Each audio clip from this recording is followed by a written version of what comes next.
Chapter 3008. Chaos ensues. With this in mind, Wenxing immediately left the ancestral temple's side hall. He raised his hand to summon an ancestral temple priest and ordered him to inform High Priest Wiguel that he would be supervising the battle and would be returning to the royal fleet first. At the same time, everyone on the Black Mosquito Star should immediately prepare for battle. The energy beam from the cannons of the human race fleet could descend at any time. After giving all these instructions, Wenxing immediately left the Black Mosquito Star with some of his trusted subordinates. They boarded 2 small patrol ships and charged toward the atmosphere. Along the way, he had already decided that when he reached the royal fleet outside the atmosphere, he would definitely not go to the flagship Magic King, where Chana's was. Instead, he would choose a large fortress with a diameter of 10,000 meters. After all, this immortal army elite fleet of the human race was too terrifying. A small fortress with a diameter of 50,000 meters would not appear even in some small-scale battles between the human race and the Tianji clan. If the super annihilation cannon with a diameter of 20,000 meters was used at full power, one shot would be enough to destroy the Magic King. After all, the Magic King's diameter was only 20,000 meters, and in this royal fleet, the Magic King was the only cosmic fortress with a diameter of 20,000 meters. It was too eye-catching. Even a fool would be able to tell that the Magic King was the flagship of the entire fleet. If they really went there, they would clearly have to be prepared to become the enemy's first target at any time and be bombarded until nothing was left. The news of Wenxing's hurried departure quickly reached Yixian's ears. Although this old fellow had said good things and used the excuse of supervising the battle as an excuse, Yixian could tell at a glance that he clearly did not want to stay on the Black Mosquito Star to be a target. After all, it was the human race that had come this time, and it was definitely not a joke. Moreover, it was a small fortress with a diameter of 50,000 meters. That energy beam with a diameter of 20,000 meters was too terrifying. In the past battles between the Tianji clan and the Myriad Luo Federation, this kind of small fortress with a diameter of 50,000 meters had appeared before, but it was definitely rare. Furthermore, it was basically used as a decisive force in the later stages of the battle. When the war had just started, they were basically overseeing the rear. But now, they were suddenly forced to their doorstep, and it was a small stronghold. This was absolutely life-threatening. Even Wenxing, a supreme heavenly passage realm existence, couldn't help but shudder in fear. Of course, the immortal dynasties of the human race had genuine starry sky fortresses with a diameter of 100,000 m, or 100 kilometers. In the headquarters of the Heaven's Fate clan, there were several starry sky fortresses with a diameter of 100,000 m. This was witnessed by many experts of the First Universe who had been to the headquarters of the Heaven's Fate clan. It was even said that Tianji even had a super fortress with a diameter of 1 million meters, which was equivalent to 1,000 kilometers in diameter. However, he had never heard of such a super fortress with a diameter of 1 million meters on the side of the human immortal dynasty. Perhaps only the Tianji clan, who was originally a race of robots, could create a super fortress with a diameter of 1 million meters. That kind of scale could already be considered an artificial star made of steel. Although the immortal dynasties were the leaders of the human race's technological faction, in this aspect, they were clearly innately inferior to the mechanical race. But even if the Tianji clan really did have a super fortress with a diameter of 1 million meters, which was equivalent to 1,000 kilometers in diameter, it would probably be the ultimate trump card of their entire race. It couldn't be used lightly. Therefore, a true stronghold with a diameter of 100,000 meters, or in other words, a great stronghold, could be considered the ultimate foundation of both the Heaven's Legacy race and the immortal dynasty of the human race's technological faction. This kind of ultimate strength, unless the human race and the Tianji clan were engaged in an all-out battle to the death, would generally be restrained and would not be used lightly. It was like the nuclear weapons of Yixian's previous life on Earth. Whoever used it first would fall into a passive position, and the development of the subsequent battle would be very difficult to control. In other words, in the many battles between the human race and the Tianji clan, this kind of small fortress with a diameter of 50,000 meters was already the most powerful force that could appear under normal circumstances. Thus, it was not difficult to understand why when Xing, who was the high priest of the demon imperial city, would react so frantically in the face of a small fortress that suddenly appeared. It's good that the old man left the Black Mosquito Star, because he's afraid of death. If nothing unexpected happens, he most likely won't go to the eye-catching flagship, the Demon King. Instead, he'll choose a large fortress with a diameter of 10,000 meters. Yi Xian's eyes flashed as he thought of this. He suddenly grinned and clapped his hands happily. What a coincidence! He's clearly walking into the trap. Then, as long as the battle starts in the chaos, Chanas will be able to use the annihilation meteorite cannon of the Demon King at any time. With 2 shots, he'll be able to blast Old Man when into smithereens. The old man probably would never have thought that the choice he made because of his fear of death would actually become his own grave in the end. Ha ha ha! While he was laughing complacently, Huigu Lu and Zhuofengtai had already walked into the Saint's side hall side by side. They were clearly here for the arrival of the human fleet. Yi Xian immediately stopped laughing. He raised his hand and gestured for the two to sit down. At the same time, his mind was spinning rapidly as he began to think of a way to deal with this matter. Obviously, they definitely could not stay on the Black Mosquito Star. Even when Xing was shocked by the annihilation meteorite cannon with a diameter of 20,000 meters from such a small fortress, he did not have the ability to take it head-on. The other party wanted Prince Xian, and Chanas obviously could not hand him over. Not only could he not hand him over, but he would also deliberately add a smokescreen to confuse the other party.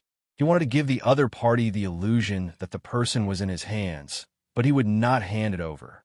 This would increase the other party's fear of taking action. The other party could obviously guess this point, but the key was that they could not be sure. However, Prince Xian was so important that they could only believe it. Therefore, unless they were forced into a desperate situation, the elite fleet of the Immortal Army would definitely not open fire on the Demon King, which was the flagship, because once they did, they would completely shed all pretense of cordiality and would not care about Prince Xian's life. From his point of view, the Demon King was actually the safest. Unfortunately, Old Man Wen Xing panicked and did not see through this point. If he was really killed by Chanas, he deserved it. However, although the human fleet wouldn't destroy the Demon King so easily, in order to deter the enemy, the only thing the human fleet could do was to fire at other warships or fortresses to deter the enemy. Since the commander of the Demon King refused to hand over the captives, the only thing the human fleet could do was to fire at other warships or fortresses to deter the enemy. After trying this a few times, if it was still to no avail, they would definitely aim their cannons at the Black Mosquito Star. After all, compared to those battleships and fortresses that could be rebuilt, the Black Mosquito Star was a star suitable for the demons to live on. If it was really destroyed, it would be completely gone. Chapter 3009. Translator. Nioibo Studio Editor. Nioibo Studio struggle therefore. In order to achieve the greatest deterrence, the only choice the human fleet had was to destroy the Black Mosquito Star. Therefore, the Black Mosquito Star was most likely to be destroyed. Yi Xian naturally had no feelings about this. Although he was the holy son of the Black Mosquito tribe, he had a purpose in being the holy son. Speaking of which, once the Black Mosquito Star was destroyed, he would become a homeless holy son. It would be more convenient for him to obtain a space fortress through some public means. Then, he could use the name of the Black Mosquito tribe's holy son to roam around with the space fortress as his base. It would be convenient for him to search for the source of devouring. From this point of view, Yi Xian actually hoped that the Black Mosquito Star would be destroyed. That way, he would have a legitimate reason to roam around.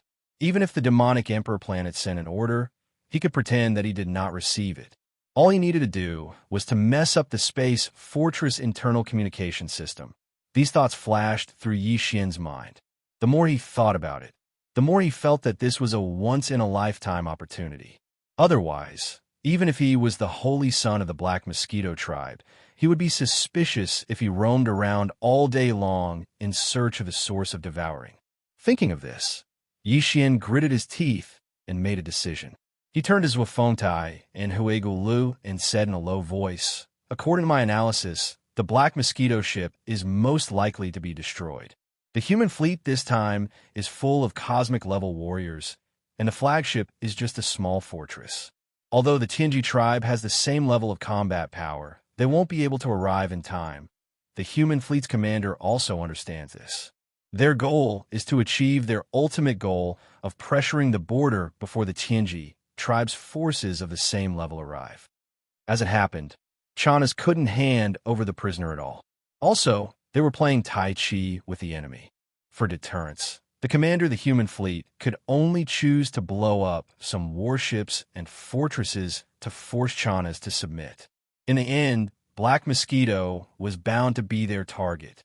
At this point, Yixian paused and glanced at the scouts who had come with Zhuofontai and Huigule. He continued, "I'm not saying this to analyze the situation with you. Instead, I want you to spread the news to all the cities on the Black Mosquito Star as soon as possible. I want every person on the main planet to know about this. This way, they will cooperate when we evacuate later. At the same time, they will be less resentful toward us, the higher-ups of the tribes. After all, who would be willing to give up their homeland?" Yixian was not pretending when he said this.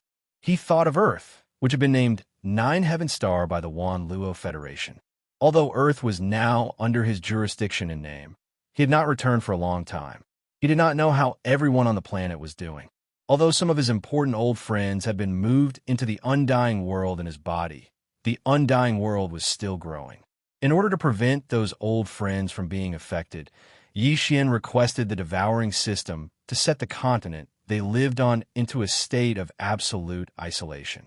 Although it was quiet and peaceful before Yixian grew to a certain extent, or rather, before the undying world grew to a certain extent, even Yixian would not be able to meet with them. He had suppressed all of this in the bottom of his heart. Or rather, it was because he had experienced one unforeseen event after another. He had almost no time to reflect on all of this. However, at this moment, as the Black Mosquito Star unexpectedly encountered such an unforeseen event, Yixian could be considered to have been reminded of the past. That was why he had so many wild and fanciful thoughts in his heart. At the same time, it was also because of these inexplicable emotions that made him even more determined to grow and become stronger as soon as possible. This was a sublimation of the state of mind. Furthermore, he was not unfamiliar with this feeling. Not long ago, he had broken through 2 small realms because of this sublimation of the state of mind. Therefore, at this moment, when he felt his state of mind suddenly become inexplicably emotional, and once again had that mysterious feeling of being enlightened, Yixian's first reaction was to be indescribably pleasantly surprised. Could it be that another chance to break through had come? This kind of opportunity to break through the state of mind was something that could only be encountered by chance. Most experts would have to pray to Buddha if they encountered it once in their lifetime. Who would have thought that he would encounter it twice in a row? The heavens were so kind to him. How could he waste this kind of opportunity? With this thought in mind, Yixian was no longer in the mood to care about the Black Mosquito Star. He had been compassionate earlier. After all, there were many innocent, ordinary Black Mosquito tribesmen on the Black Mosquito Star. However, he had already done his best by giving them such an explanation. Whether they could escape this calamity or not would depend on their own luck. As a human, he had already done his best to help them to this extent. All right, there's no time to lose. Don't just stand there, you two. Hurry up and make the arrangements. Activate all the battleships on the Black Mosquito Star. Try your best to take every Black Mosquito Star clansman away. At this point, Yixian waved his hand and turned around to walk back to his room. When they heard his words, both Huigule and Zhuofontai were a little stunned. Although they had become Yixian's demon slaves, the strength of a demon slave lay in this. While it refined and enslaved the spirit source core in one's brain, it would not affect any of one's previous memories or habits of thought. This way, the demon slaves who had been implanted with the slave imprint would be able to use this seamless network perfectly. However, at the same time, this also led to the devil cultivator experts becoming demon slaves. Although their origin cores have been refined by the slave imprint, they had a sense of obedience and loyalty to Xian like they were destined to. However, at the same time, the deepest obsession in their original consciousness would still be preserved and still exist. However, this had now become a thought that was secondary to loyalty to Xian. Although Zhuofengtai and Huigulei were the great commander and high priest of the Black Mosquito tribe, there was no need to doubt their feelings for the Black Mosquito tribe. Because of this, when the Black Mosquito tribe was facing an existential crisis, their loyalty to Xian couldn't be changed. At the very least, it was like this before they had the ability to break free from the suppression of the slave seal. At the same time, their sense of loyalty to Xian also made them feel worried about the Black Mosquito Star. However, this kind of worry for the tribe was something that even they were powerless to do anything about. The suppression effect of the slave imprint was like their nature, and their worry for the tribe was like an acquired emotion. Their nature suppressed their emotions, making them feel inexplicably painful. It was like a struggle. Chapter 30:10. First-rank satellite sometimes. Accidents would happen when one's mind and willpower went from being extremely tense to completely relaxed. This was what it meant to have an emotional roller coaster ride. Xian, who had turned to leave, didn't notice that at this moment, Zhuofengtai's and Huigulei's eyes, which were originally slightly red, seemed to flash with a trace of unexpected confusion. Moreover, it didn't disappear in a flash, but stayed for about 2 to 3 seconds. Then, it disappeared again, and they regained their clarity. Although Xian didn't notice all of this, the wretched mosquito butcher, who had been standing at the side, clearly saw it all. While Zhuofengtai and Huigulei's eyes were unexpectedly filled with confusion, the wretched mosquito butcher's eyes suddenly brightened, revealing a trace of pleasant surprise. However, it was quickly suppressed by him. When Zhuofengtai and Huigulei led the other demon dwellers behind them, who were also moved to the point that their eyes were somewhat red, a trace of brilliance once again appeared in the wretched mosquito butcher's eyes. His gaze, which carried a rather playful charm, was fixed on the backs of Zhuofengtai and Huigulei as they left. The corners of his mouth slowly curved into a mysterious smile. It was unfathomable. When Zhuofengtai and Huigulei left, Xian had already entered his room and sat down cross-legged, entering into a state of cultivation. A breakthrough in the state of mind was something that could only be encountered but not sought. However, a breakthrough in the state of mind didn't necessarily mean that a breakthrough in cultivation would follow. The last time his state of mind had a breakthrough, the reason why his cultivation naturally broke through as well was because he was in the state of condensing the slave seal with all his strength. He was absorbing the spiritual origin energy from a large number of weeping soul beasts. Although the spirit origin energy was a method for the devil cultivator to cultivate and increase his strength, it had nothing to do with human cultivators. However, as a human cultivator, Xian possessed the spirit origin core of the devil cultivator. He had clearly become an anomaly that had never been seen before in history. Whether it was the devil cultivator's mental strength or the way for human cultivators to increase their cultivation, they were both able to affect his cultivation. It was just that the most common and mainstream method for human cultivators to increase their strength had a more obvious effect on him, while the method of absorbing spiritual essence from devilish beings had a more subtle effect on his cultivation base. At this moment, he'd once again unexpectedly encountered a rare sublimation of his mental state. If Xian didn't do anything, then this kind of sudden breakthrough in mental state wouldn't be able to be reflected in his cultivation in the end. At most, it would be extremely easy for him to break through the next bottleneck. However, this wasn't what Xian wanted. To him, the most important thing right now was to increase his cultivation base as quickly as possible. After all, besides the crisis he had faced previously, the sudden arrival of the immortal army of the human race was actually a sudden increase in pressure for Xian. Under the circumstances, every time his cultivation base increased a little, his confidence would increase a little. Therefore, it was absolutely impossible for him to give up such an opportunity. No matter what, he had to grab hold of this unexpected opportunity and allow his cultivation to break through once again. With this thought in mind, Yixian poured all his concentration into this cultivation.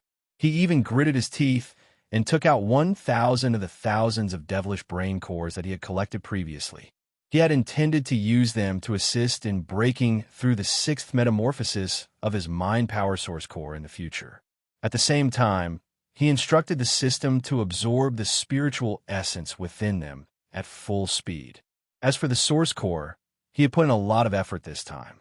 Normally, when he cultivated, he would try his best to absorb as many low-grade source cores as possible, such as a level 1 white source core or a level 2 pink one. However, this time, Yixian had thrown high-grade source cores to the system in order to seize the opportunity to break through as much as possible. In his inventory, there were still 21 cubes of level 7 purple source cores, 2 cubes of level 8 black source cores, and a total of 107 pieces of level 9, 9-colored source cores the size of a fist. He couldn't bear to use the level 9, 9-colored source cores, as they were legendary treasures that could only be discovered, not sought. Even though he still had 107 of them, when his cultivation base increased in the future, he would only need 1 piece every time he broke through. He really couldn't afford to waste them. However, level 8 black source cores didn't matter. Therefore, this time, the source of the star core that Yixian threw to the devouring system was a cube of level 7 purple and a foot of level 8 black. Even though they were only 1 square foot and 1 square foot, these were enough to make even black hole martialists envious. However, Yixian had only used them for a one-time cultivation consumption. Even black hole martialists could only sigh and wring their hands in regret at such a huge expense. Breaking through 2 levels in one cultivation session was a pleasant surprise. Yixian had often experienced this before he entered the Starry Sky environment, but he had only experienced it twice after entering the Starry Sky environment. The first time was in the corpse pool in the Devil Sage Forbidden Land, and the second time was when he unexpectedly broke through his cultivation base. This time, Yixian was also looking forward to 2 consecutive breakthroughs. It wasn't that his appetite had grown after the previous 2 breakthroughs, but that his current cultivation base was coincidentally at level 8 meteor martialists, which was extremely crucial. If he only broke through 1 level, then he would still be in the meteor martialists. Even though he was at level 9, the increase in his strength wouldn't be significant. However, if he broke through 2 levels in a row, then it would be different. At that time, he would enter level 1 satellite martialists. Level 9 meteor martialist was also the second major realm, but level 1 satellite martialist was actually the third major realm, even though level 1 satellite martialist was only at the beginning of this realm. The leap of a major realm and the change in one's cultivation base was definitely not as simple as breaking through a small level within the same realm. That was why Yixian was looking forward to it so much. However, at the same time, it also meant that it was extraordinarily difficult to achieve this. It was precisely because he had considered this that Yixian had invested so much in this battle. Moreover, it was in the level of the mental strength of the devil cultivator and the cultivation strength of the human cultivator that he had to work hard to improve. With such a 2-pronged approach, coupled with the opportunity to improve one's cultivation base, even if he broke through 2 levels in a row this time, which was a leap of a major realm. In Yixian's opinion, the possibility of success wasn't completely impossible. Hard work paid off. In other words, opportunities were only for those who were prepared. It was precisely because Yixian was fully prepared. Whether it was the demon's brain core to improve mental strength or the star core's origin to improve human cultivation base, he had long prepared for it. In addition to the opportunity to improve one's cultivation base, Yixian finally got what he wanted with the 3-pronged approach. Chapter 3011. Translator. Nioibo Studio Editor. Nioibo, studio evacuating the Tribe First Order satellite? Yi Xian opened his eyes, and a glint of ecstasy flashed across his eyes as he clenched his fists subconsciously. He had finally reached the third major realm. As long as he could cross this boundary and enter the fourth major boundary, the planet grade, his cultivation base wouldn't be considered low even among the human race. Among the human race, the fourth major realm, the planet grade, was already considered a person who had entered the galaxy. An ordinary human expert would need at least 100 years to break through to the planet grade. Even the younger generation of some great family clans and factions would need 20 to 30 years to do so, even if they had a large amount of cultivation resources. How long had it been since Yi Xian entered the galaxy? Less than a year. This was enough to be proud of. Although it was because he had obtained a large amount of cultivation resources. Didn't he obtain these cultivation resources through his own hard work? I'm getting a little complacent. This can't be. Yi Xian shook his head and laughed bitterly as he muttered self-deprecatingly. Then, he stood up from the ground. The breakthrough of a major realm allowed him to clearly feel the growth of the power in his body. At this moment, he had an unprecedented sense of power. However, now was not the time to indulge in this kind of joy. The Black Mosquito Star was in danger, and a terrifying energy beam could blast through the sky at any time, creating a bottomless pit in a certain area. It was better to leave as soon as possible. Although the Black Mosquito Star was huge, Yi Xian had nothing to worry about as long as he was here. If he had to say anything, it would at most be the demon slaves he had subdued. After all, he had spent a lot of effort to condense the slave seal to successfully subdue them. It would be a waste if they died. However, the truth was that among the dozens of demon slaves he had subdued in the Black Mosquito tribe, there were only a few left on the Black Mosquito Star. Only Zhuo Fengtai, Hui Gulu, and a few other high-ranking members of the Black Mosquito Star remained. As for the high-ranking members of the Black Mosquito tribe's other 9 demon star planets, they had already returned to their respective demon star planets the day after his saint ceremony. Even Hao Fong was taken away by his father, Hao Deswang, back to the Black Roar planet.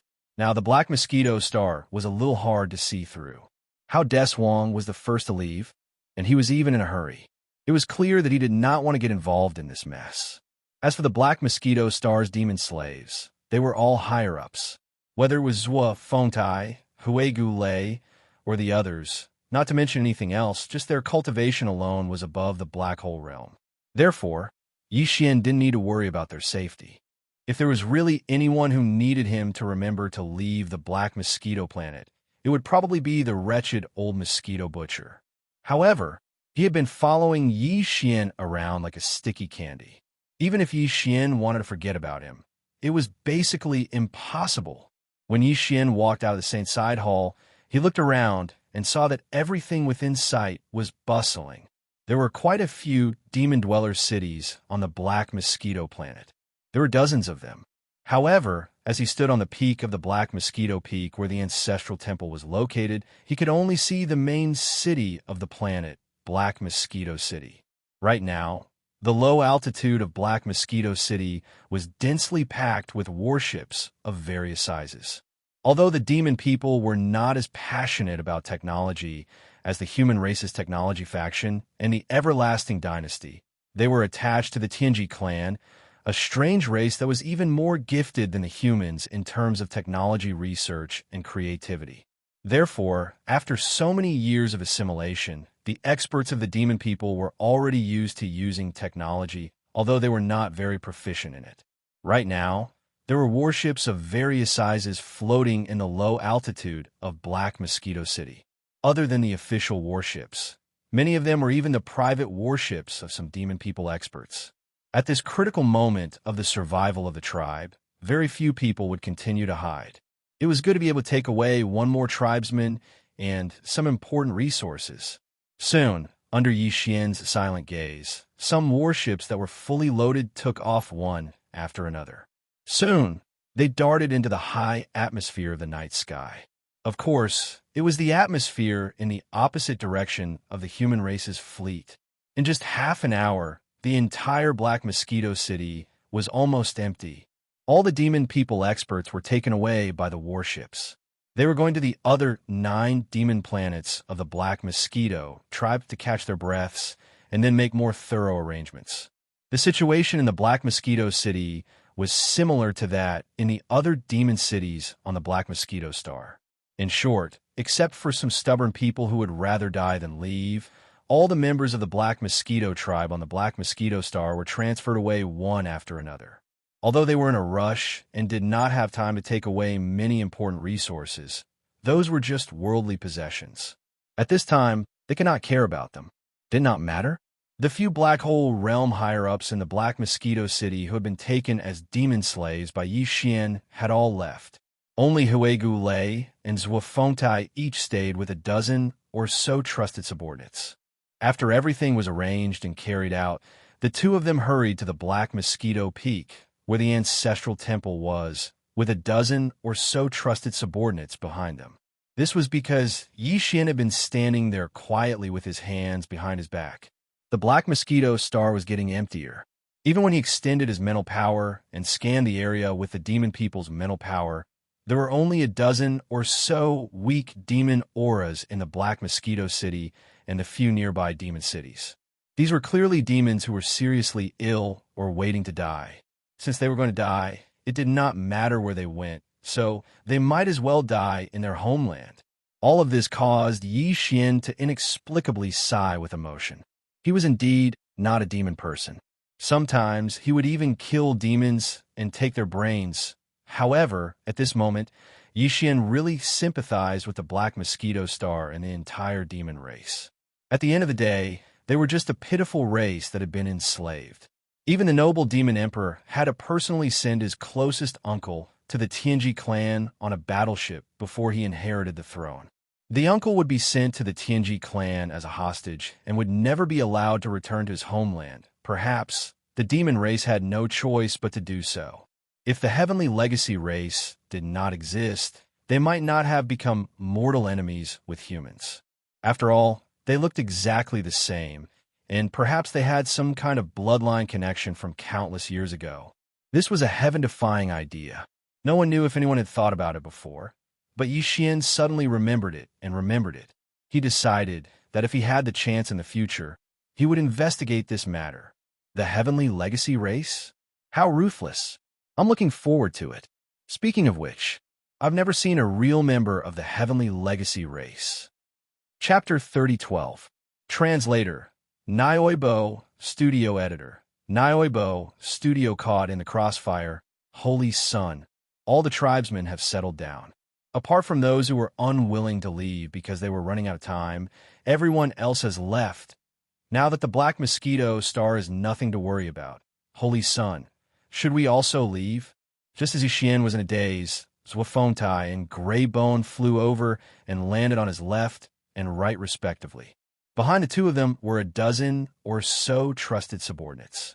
Their strengths were also extraordinary between the 5th and 7th Great Realms, the Star Realm and the Galaxy Realm. Perhaps it was because Yixian had surprised them by showing concern for the safety of the entire Black Mosquito tribe, so they had instructed Zhuofontai and Huegu Lei to settle down properly. This had unknowingly resolved the pain and conflict in their hearts. At this moment, Zhuofontai and Huegu Lei's tones were filled with unprecedented respect. Of the two of them, one was the great commander of the Black Mosquito tribe, while the other was the high priest. They were supreme existences in the entire Black Mosquito tribe. As for Yixian, he was just a newly appointed Holy Sun. Although he had an extraordinary status in the tribe, he was still inferior to the two of them and could only be considered a junior. However, at this moment, everything was reversed. The great commander and the high priest were so respectful to the newly appointed Holy Son of the tribe. Not only were they respectful to him, but their tones were also sincere. All of this caused a dozen or so confidants behind the two of them to be aghast. They had long heard rumors about the new Holy Son's identity, but they did not believe it. However, at this moment, after seeing the reactions of Zhuofontai and Huegu Lei as trusted subordinates, they were naturally the most familiar with Zhuofontai and Huegu Lei. Whether this respect was sincere or not could not be hidden from their senses. That was why they were so shocked at this moment. Could this Holy Sun Zhang really be the illegitimate son of the demon emperor? Otherwise, given the strength of Commanders Wa and Huigulei, how could they be so humble in front of him? In other words, if the great commander and high priest of the Black Mosquito tribe were so humble in front of this person, what about them? Thinking of this, the 20 or so demon dwellers could not help but tremble. Unknowingly, their slightly bowed waists were clearly collapsing even more at this moment. "It's time to leave, boom, boom," Yixian nodded. Just as he was halfway through his sentence, he was interrupted by an earth-shattering explosion that came from the sky.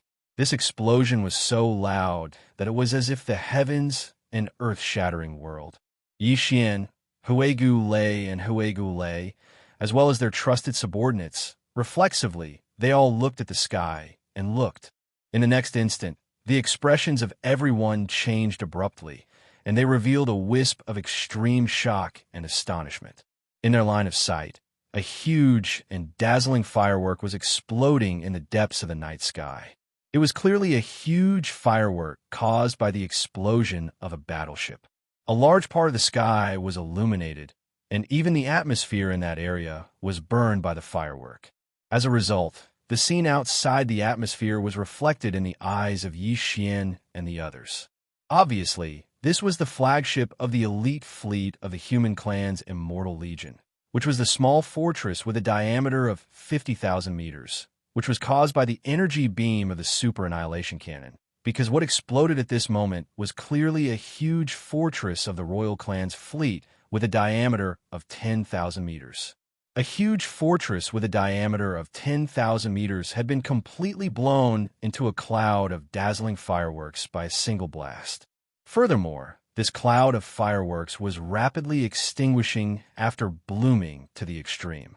It was clear that the entire ship, including everything inside, had been incinerated into nothingness by the terrifying beam of light of the super annihilation cannon in a short period of time. There was nothing left to burn, which was why it was quickly extinguishing. This kind of power was absolutely impossible to achieve by the annihilation meteorite cannon of the middle fortress with a diameter of 20,000 meters. It must be the super annihilation cannon of the small fortress that opened fire. Damn! Finally showing its power? Yixian blankly stared at the enormous firework in the sky that was rapidly extinguishing. His face was filled with a dumbstruck expression. Due to the fact that he was too shocked by the brilliance of this scene, he couldn't help but curse. At the same time, a light suddenly flashed in his mind. In his opinion, it was simply ridiculous and unbelievable, but at this moment, it also emerged in his mind. This huge fortress with a diameter of 10,000 meters is the one that old devil Wenxing chose to guard, right? Swallowing his saliva, Yixian muttered to himself once again. The expression on his face became incomparably strange in the blink of an eye. If that's really the case, then this is too tragic. It can be said to be the most innocent lying down spear in history. The human fleet really knows how to choose. They just randomly chose a huge fortress to kill the chicken to warn the monkey as a deterrent, and they just happened to choose Old Devil Wenxing? I don't think this is possible.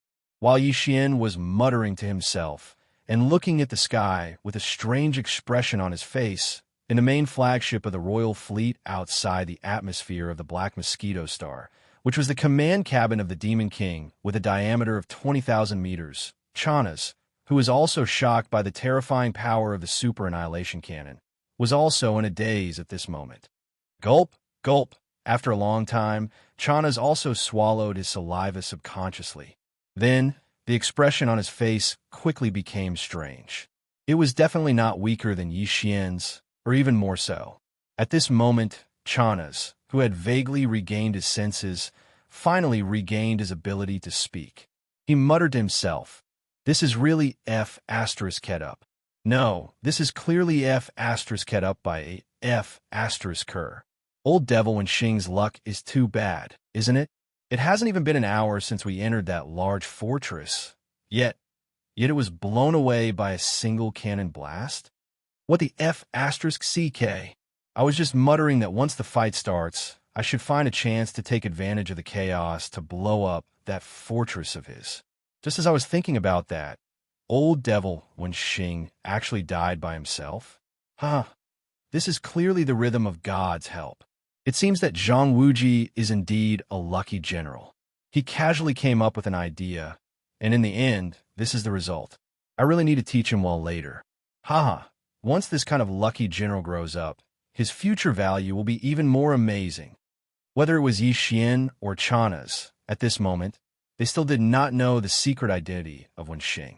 If they knew that Wen Xing was actually a spy who had been bought over by the human race and had been planted in the Demon Kingstar area all along, and at this moment he was blown up by the main flagship of the human race's immortal army, the strange feeling in their hearts would be more than 10 times stronger.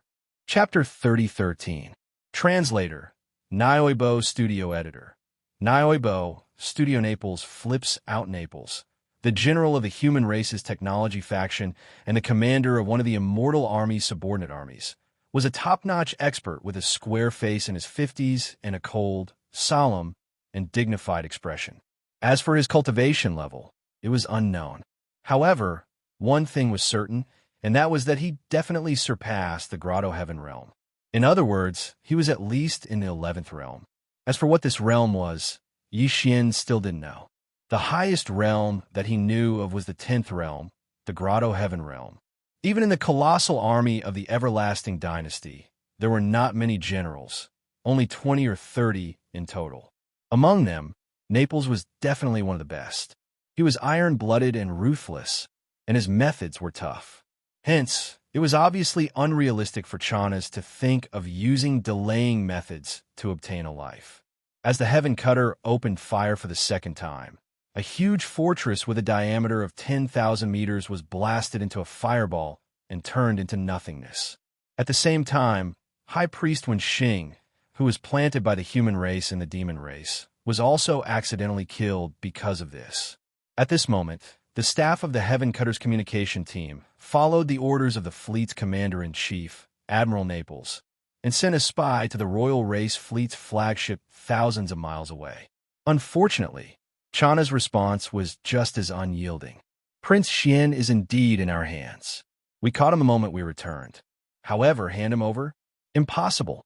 At the end of this response, Chana's even threatened the human race's elite fleet.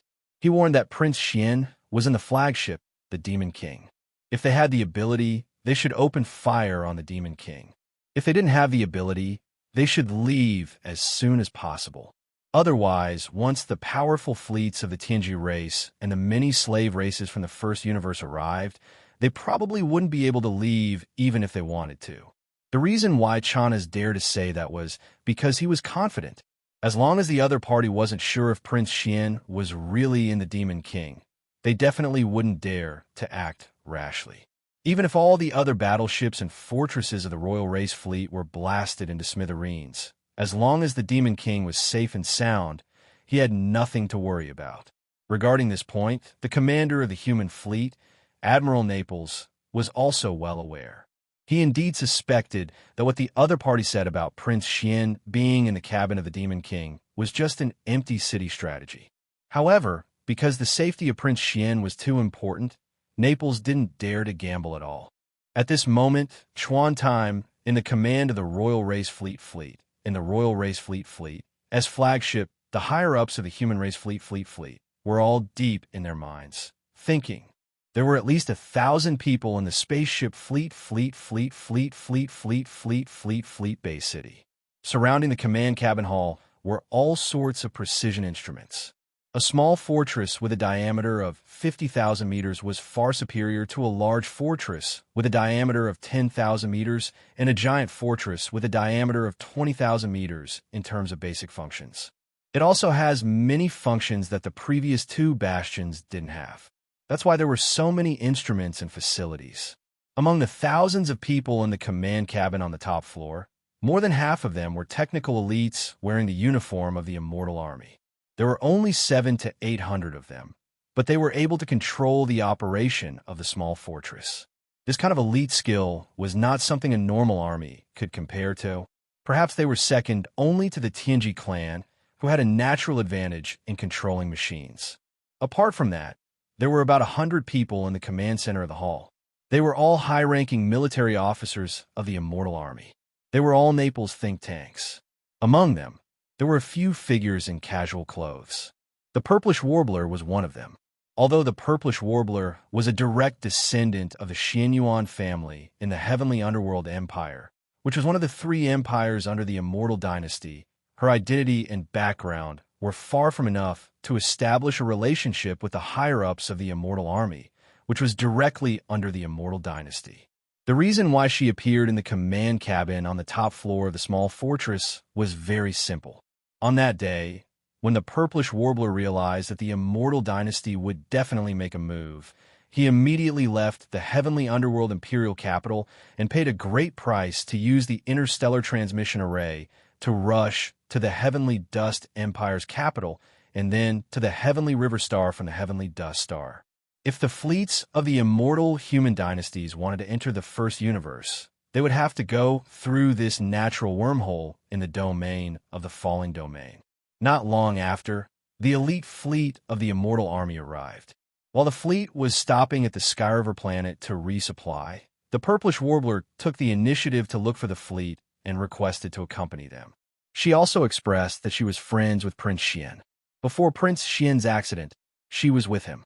Moreover, her maid was with Prince Xian now. The two of them had gone missing together because of an accident. More importantly, she had some understanding of Prince Xian. At least, although Prince Xian had the ability to refine weapons and was extremely powerful, his personal battleship seemed to have been integrated with a small personal battleship that belonged to the Purplish Warbler later on. Therefore, even if Prince Xian refined his personal battleship later on, as long as it retained some of the characteristics of the Purplish Warbler's battleship, she would definitely be able to tell at a glance. Therefore, bringing her along might be of great help in finding Prince Xian in the first universe. The Purplish Warbler didn't mean to lie. In fact, Yi Xian had been recognized as Prince Xian of the Immortal Dynasty for a long time. Even if she told the truth, she wouldn't be liked. In order to follow the fleet to the first universe, she could only go with the flow and make the best of her mistake. She also thought that Yi Xian was the so-called Prince Xian. As for how to resolve this misunderstanding, when Yi Xian returned in the future, that was no longer a problem for the Purplish Warbler to consider. To her, finding Yi Xian and Luo was the most important thing at the moment.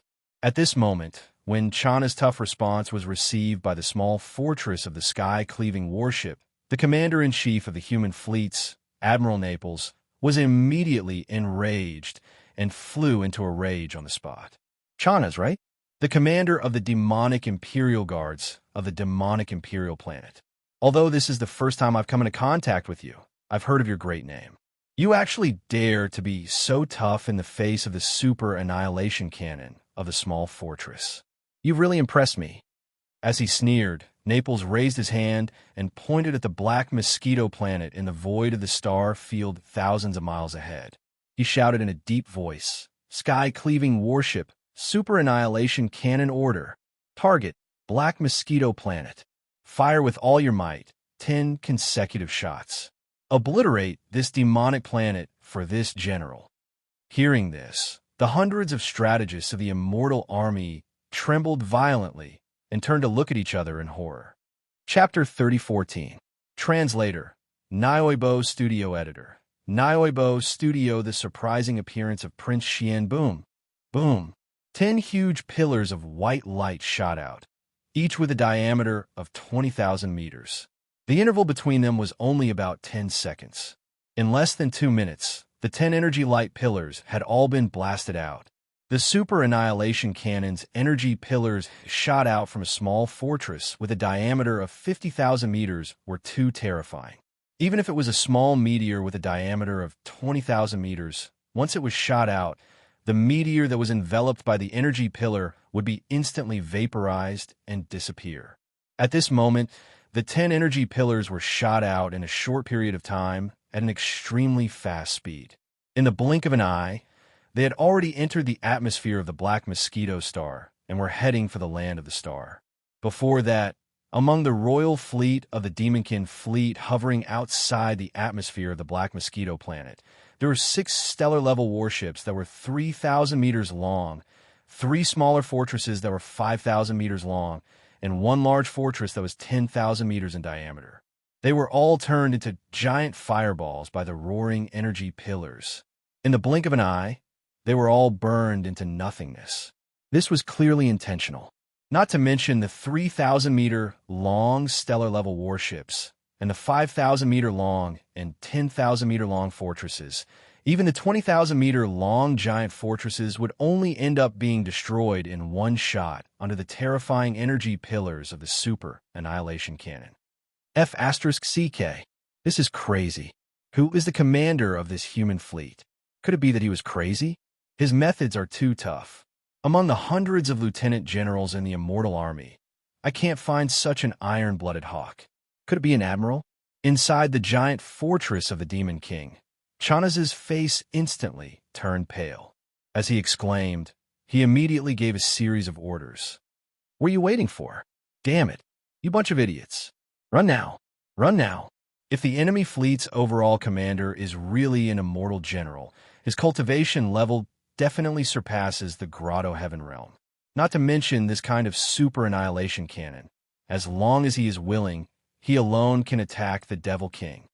While the enemy is still worried about us fighting to the death and hasn't reacted yet, we must run now. Damn it. Move at full speed now. The entire fleet scatter and escape. Boom. Boom. As the Imperial Demonkin fleet began to scatter and flee, an earth-shattering explosion rang out from the Black Mosquito Star land beneath the fleet. The energy beam of the super annihilation cannon, with a diameter of 20,000 meters, was too terrifying, and it was not randomly scattered. Naples' instructions were very clear. The ultimate goal was to completely obliterate the main star of the Demonkin tribe. Although there were only 10 energy light pillars with a diameter of 20,000 meters, it was impossible for them to vaporize the Black Mosquito Star like they vaporized a small meteor. After all, it was a massive planet. However, the operators of the cannons on the small fortress of the Heaven Cutter were the best of the best.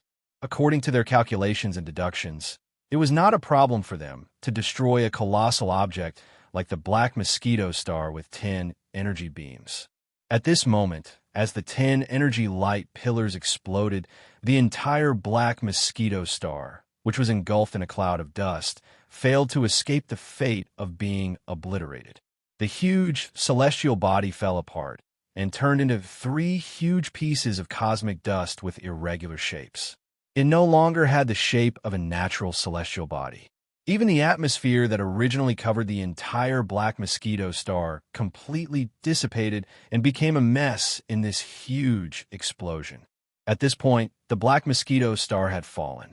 One of the main stars of the 10 Demonkin tribes had disappeared forever in the long river of history. Although almost all the people on the Black Mosquito Star had evacuated in advance, Zwafengtai, the chief priest of the Black Mosquito tribe, Huegule, the chief priest of the Black Mosquito tribe, and dozens of their trusted subordinates, as well as Yixian and the wretched Mosquito Butcher, were still there. The moment the 10 super annihilation cannons' energy light pillars bombarded them, a group of people gathered together. When they saw the terrifying energy light pillars whistling over, their expressions changed completely, and they cried out involuntarily in alarm. So ruthless and cruel? Who was the commander of a human fleet? This is too swift and decisive. Even Yixian was startled. Without thinking, he raised his hand and summoned the purple cave shuttle. With a thought, he opened the cabin door and said, "Everyone get in. This small warship of mine is an epic-level treasure in the starry sky. Its speed is no slower than that of a huge fortress with a diameter of 20,000 meters. Other things aside, it's not a problem for us to escape." Hearing that it was an epic-level small private warship in the starry sky, Zwafengtai and Huegule were stunned, including themselves. They had noticed that Yixian's warship was not ordinary, but they had never expected it to be so freakish. The Demonkin tribe was not good at technological innovation. In terms of warships, it was rare to see a legendary warship in the starry sky, let alone epic-level warships in the starry sky. Only the Tianji tribe, who had a natural advantage in technological production, and the human tribe, who had amazing creativity, could have such a thing. Soon, everyone, including the wretched mosquito killer, entered the Dongshu shuttle. So did Hue Gulei, Zhuofengtai, and their trusted subordinates. Although they also had small private warships, compared to Yi Xian's Dongshu shuttle, they were not 1 or 2 levels lower. At this time, a large warship was too eye-catching and would become a target for the human fleet. Only this kind of small warship, which was hundreds of meters long, was the best means of escape. Yi Xian was the last one to enter the Dongshu shuttle. As he stepped in, the Dongshu shuttle, which was full of purple light, immediately whizzed away and rushed out of the black mosquito star, which seemed to be splitting the sky and earth, and the scene of the violent explosion was horrifying. Moreover, as the energy of the super annihilation cannon was far too terrifying, not only had the black mosquito's celestial body been blasted apart, but even the surrounding space had shaken. As a result, the Dongshu shuttle did not activate its concealment formation. Under its extreme speed, the entire shuttle turned into a gorgeous violet streak of light that shot through space. This speed shocked even General Naples, who was staring at the huge holographic 3D screen on the small fortress of the heaven-cleaving ship. He whispered in surprise, "Huh? This speed? I didn't expect the demon tribe to have such a stunning, small warship. This warship is at least at the epic star level." It had to be said that, as the general of the Eternal Dynasty, his vision was extremely sharp. Hearing this, the purplish warbler couldn't help but feel his heart skip a beat. He subconsciously looked at the warship. Then his expression changed drastically, and he exclaimed in shock, "This warship clearly has the shadow of my purple lightning shuttle. The hull and color of the warship are similar. It's him. Prince Xian has appeared." The entire top-level command cabin of the heaven-cleaving ship was in an uproar. Everyone was excited at this moment. Chapter 30:15. Translator, Nioibo Studio Editor. Nioibo Studio, how did he do it? Are you sure? In the command cabin on the top floor of the sky-cleaving ship, everyone was rejoicing. As the commander-in-chief of the fleet, Admiral Naples, who was usually the strictest and would reprimand his subordinates in such a situation, didn't care at all this time. Everyone was excited and happy from the bottom of their hearts, including him. At this moment, the Neapolitan admiral was so excited that his entire body was trembling slightly. His face was filled with surprise as he turned his head to look at Xianyuan Xing, who had caused such a huge commotion with just a few words. His voice was filled with ecstasy as he said, "Girl, this is not a joke. Confirm it again." "There's no need to confirm it again. That's my purple lightning shuttle. How can I not recognize it?" Back on the Skyriver planet, Prince Xian bought it and refined it himself, integrating it into his private battleship. Later on, I saw it in the Skyriver sector. Although it has changed a little, it's more or less the same. There's no way I'd mistake it. At this moment, the purplish warbler was also very excited. Looking at the small private battleship that had turned into a stunning purple rainbow, her eyes were full of stars. Towards the end of her sentence, she was almost muttering to herself. Looking at the appearance of this battleship, it's obviously been refined at least once. I didn't expect it to be at the epic star level now. I didn't guess wrong back then. His ability to refine weapons is at least at the master level, or even beyond that. At the side, many military officers, including Admiral Naples, were stunned. The former even exclaimed softly, "What? You're saying that this epic star level small private battleship was refined by Prince Xian himself?" One had to know that in the immortal dynasty of the human race's science and technology camp, any array master or weapon master was definitely in existence with extraordinary status. Being able to reach the master level in these two fields was definitely not something that could be achieved through hard work. It was related to talent. A weapon refiner who can refine an epic star-level battleship is definitely not just at the master level. He's at least at the master level. Prince Xian is indeed amazing. My trip to the first universe was not in vain. After confirming that the small private battleship that had turned into a purple rainbow at an astonishing speed belonged to Prince Xian, and that this battleship had clearly been personally refined by him time and time again to reach its current starry sky epic grade, Admiral Naples became even more excited. Immediately, he gave the order. The entire fleet is to follow them immediately. At the same time, connect to the communication system of that purple battleship and reveal our identities to Prince Xian. As for the fleets of the Imperial clan that escaped, we don't have to bother with them for the time being. The most important thing now is to meet up with Prince Xian. The order was quickly passed down. All 11 bastions of the human fleet moved at full speed and chased after the Dongshu shuttle, which had turned into a streak of purple light. Since the completion of the last fusion, the Dongshu shuttle had reached the epic starry sky rank in terms of grade. The current speed of the Dongshu shuttle was indeed astonishing. After all the kinetic energy was poured into its speed, even a large fortress with a diameter of 10,000 meters could not compare to it.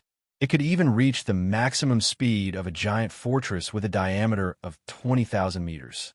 Under such circumstances, even Xianxia's Imperial Demon Fleet would not be able to keep up with the Dongshu shuttle. At the very most, only the flagship, the Demon Ruler, would not lose sight of it. However, the 11 bastions of this human fleet were all giant fortresses with diameters of more than 20,000 meters. There was even a small fortress with a diameter of 50,000 meters. Faced with such pursuers, even the Dongshu shuttle would not be able to shake them off. The 11 bastions of the human race continued to follow closely behind the Dongshu shuttle. Moreover, the Dongshu shuttle received the communication message from the flagship, the Heaven Cutter, immediately. The other party's meaning was very simple and clear. They stated their identity and purpose of entering the Demon Star region in the first universe. They requested Prince Xian to return with them. As a trial prince of the immortal dynasty of the human race's technological faction, and as the voice of the entire human race, and even the 10,000 Luo Federation was so loud, it was no longer suitable for Prince Xian to continue staying here. In this message, Naples also stated his identity as the general of the immortal army. At the same time, he conveyed the order from the higher-ups of the immortal dynasty. Prince Xian's ultimate trial was completed. He was ordered to return to the royal family immediately and accept the arrangements of the dynasty. This clearly meant that they were going to entrust him with important tasks and nurture him vigorously. With Prince Xian's current reputation in the entire human race and the 10,000 Luo Federation, as well as the fact that he had not only completed the ultimate trial of the royal family, but also obtained such an impressive result, once he returned to the immortal dynasty of the human race, he was almost destined to soar. From then on, he would no longer be an unknown descendant of the royal family. Instead, he would become one of the few people in the immortal dynasty's younger generation who could walk on the stage and command the wind and clouds. He could be considered to have officially stepped onto the glorious path of competing for the throne of the dynasty. However, all of this had a huge flaw for Yi Xian. He was not the real Prince Xian. Although he knew that he would definitely have a bright future if he returned with this elite fleet of the human race, it all belonged to Prince Xian. It had nothing to do with Yi Xian. If he really returned with Naples, the outcome would be extremely bad. Impersonating a prince was a huge crime, and Yi Xian could not bear it. However, from the tone of this Naples general, it seemed that he had already confirmed Yi Xian's identity and was determined to bring him back to the immortal dynasty. Yi Xian's Dongshu shuttle was unable to shake off the other party for the time being. As such, it was as if a dead end had been formed. Apart from thinking of ways to make the other party give up, Yi Xian had no other choice. The best way to make the other party give up was to deny his identity as Prince Xian. If that was the case, the other party would naturally stop chasing him. As soon as he thought of this, Yi Xian immediately sent a reply to the small fortress of the heaven-cleaving ship. Furthermore, as he was in a hurry, he even sent a few voice messages. The content was very simple. I'm not Prince Xian. I'm a new holy son of the Black Mosquito tribe, Zhang Wuji. You got the wrong person. Can you stop chasing me? Under normal circumstances, the human fleet would obviously not continue chasing him after such a reply. This was because Prince Xian had no need to deny his identity at all. However, what Yi Xian did not expect was that there was someone in the command cabin on the top floor of the heaven-cleaving ship that could recognize his voice. That person was the Purplish Warbler. At this moment, as Yi Xian's voice message appeared in the command cabin, the Purplish Warbler immediately exclaimed, "Brother Yi, it's really his voice." But why did he deny his identity and call himself the Holy Son of the Demon Tribe? Chapter 3016. Translator, Nioibo Studio Editor. Nioibo, Studio Shocking Methods. How did he do it? As he muttered to himself, Admiral Naples' expression became increasingly strange. Since it's really him, then how did he become the Holy Son of the Demon Tribe? It seems like he has a motive, so it's not convenient for him to admit it. But isn't this too unbelievable? A human actually became the Holy Son of the Demon Tribe?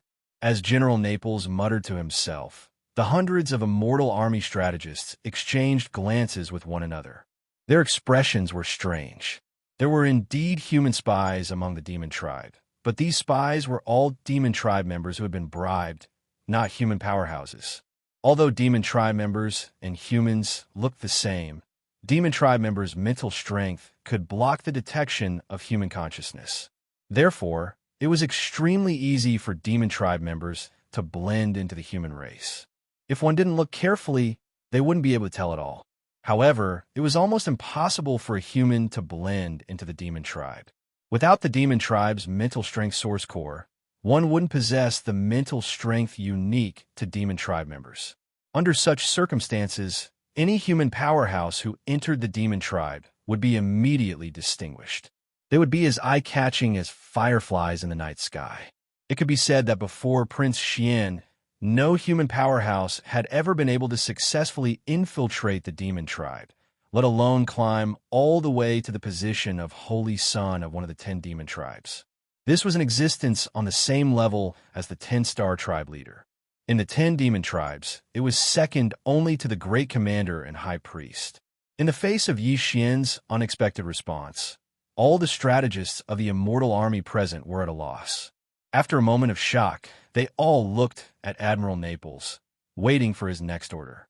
Even the Purplish Warbler was the same. Although she had confirmed Yi Xian's identity, he must have his reasons for making such a response. In the face of all this, the Purplish Warbler was at a loss for what to do. Let's follow him for now. Occasionally, we'll pretend to attack him. Since Prince Xian already has a new identity in the Devil race, we have to at least make sure that we don't attract the suspicion of the Devil race before we figure out his motive. Admiral Naples sighed. Suddenly, he seemed to have thought of something. He paused for a moment before continuing. In addition, all the elites in the Star Web should work together and try their best to connect to the Demon Star Web. See if they can connect and hack into it. If they succeed, immediately download all the information related to the Black Mosquito Tribe's Holy Son, Xianxia. Remember, you must ensure that nothing goes wrong and leave no traces behind. Otherwise, the demon will become suspicious. When that happens, Prince Xian's plan will be affected. His orders were quickly carried out. The Bastions continued their pursuit, neither too fast nor too slow. From time to time, they would fire their annihilation meteor cannons from the Bastions. However, they all brushed past the Dongshu shuttle by a hair's breadth and didn't cause any real damage. The information about the Black Mosquito Tribe's Holy Son, Xianxia, that Admiral Naples had requested was soon in his hands. At this moment, the information had been publicly displayed in the command cabin on the top floor of the small fortress. Everyone's eyes were fixed on the giant holographic 3D screen in the center of the command cabin at this moment. The screen displayed Yi Xian's bust, as well as information about his cultivation, strength, and some simple experiences. The moment she saw the bust, the Purplish Warbler immediately smiled in relief. Her face was full of sunshine as she murmured, "Brother Yi, it's really you. How could Ziying have mistaken the battleship for yours and misheard your voice?" This was obviously equivalent to the final confirmation. Hearing this, whether it was the General of Naples or the strategists of the Immortal Army around him, they all breathed a sigh of relief. The last string in their hearts that had been stretched taut was completely loosened. At the very least, Prince Xian's identity was confirmed. At the very least, Prince Xian was still safe and free for the time being. Since the development of the human race, the situation where the descendants of the great aristocratic families or the royal family were arrogant and domineering and did whatever they wanted had long disappeared. Generally speaking, the more a descendant of the royal family was, the more low-key they would be. If they wanted to be recognized by the public and be recognized by the royal family, they would have to go through more trials and prove their abilities. Only then would they be qualified to appear publicly as a member of the royal family. Take the Immortal Empire as an example. There were many descendants of the royal family, and even many of them were direct descendants. However, in reality, there were only a few princes that the public knew. All of them had already gone through trials and proved their abilities. These few princes were allowed to be on the stage by the royal family and officially started the competition for the right to inherit the throne. This didn't include Prince Xian. At least, it didn't include him in the past.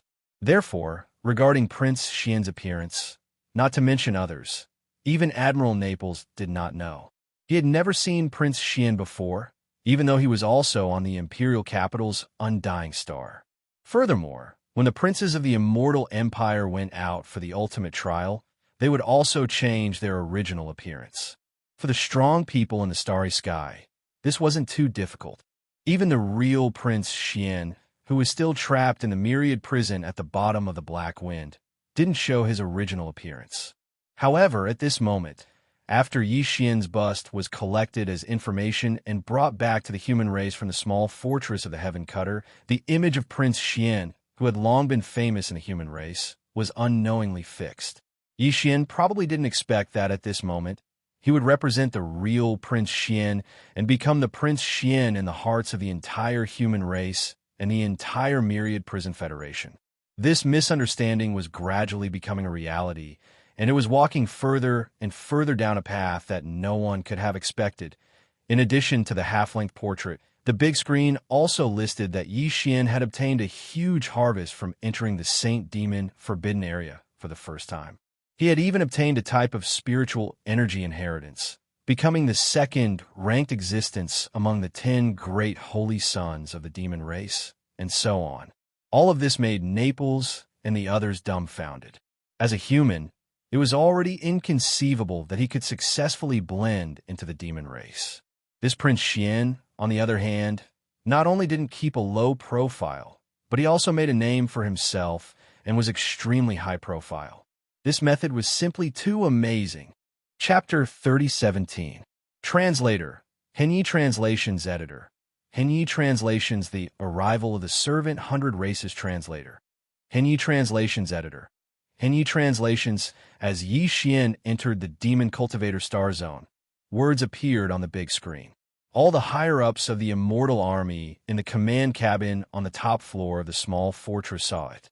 The entire command cabin became noisy. Everyone whispered to each other and gasped from time to time.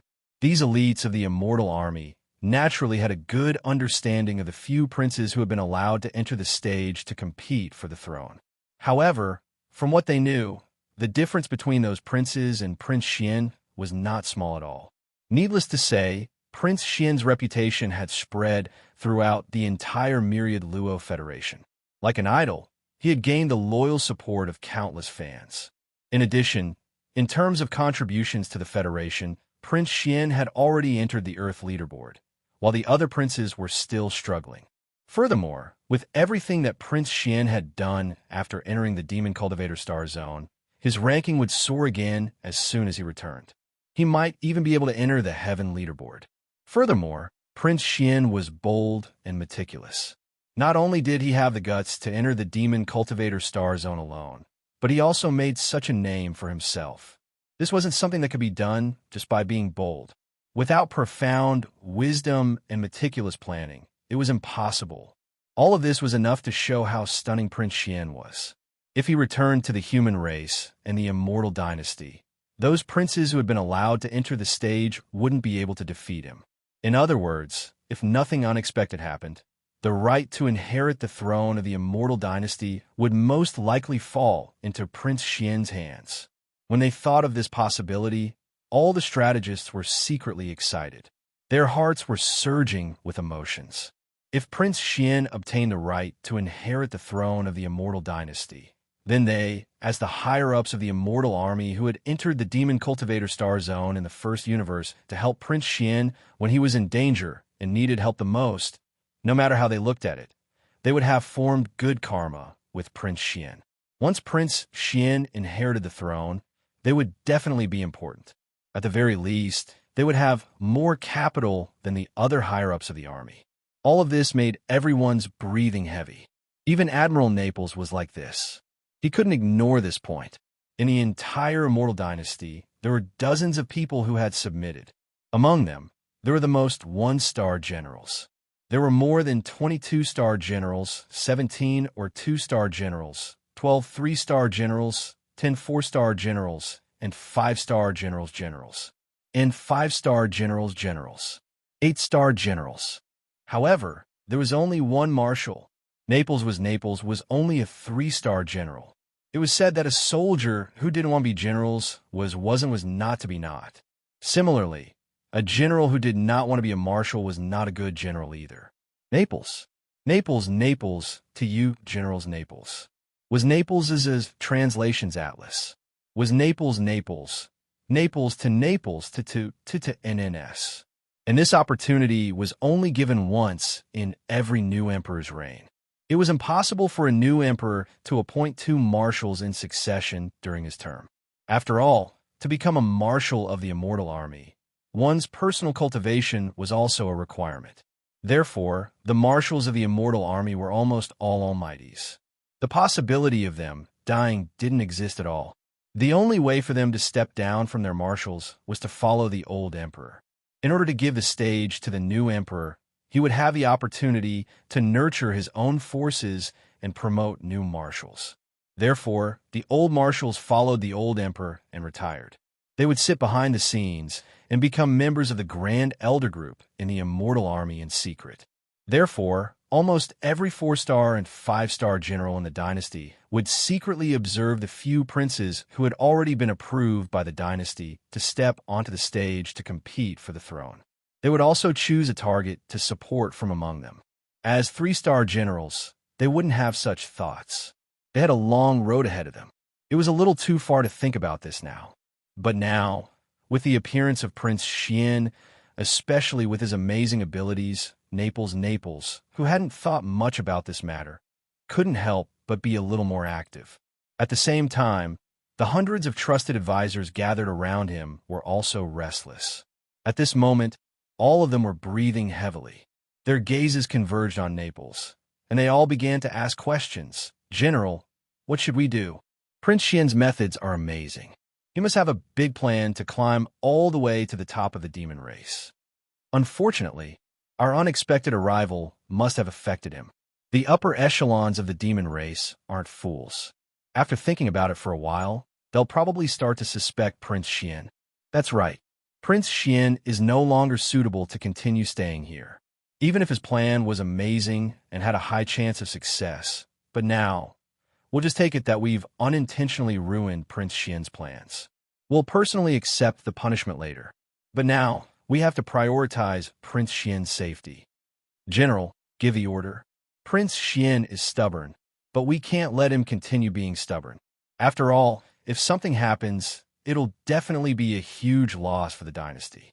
With Prince Xian's amazing methods, even if this plan fails, he can still soar to the top.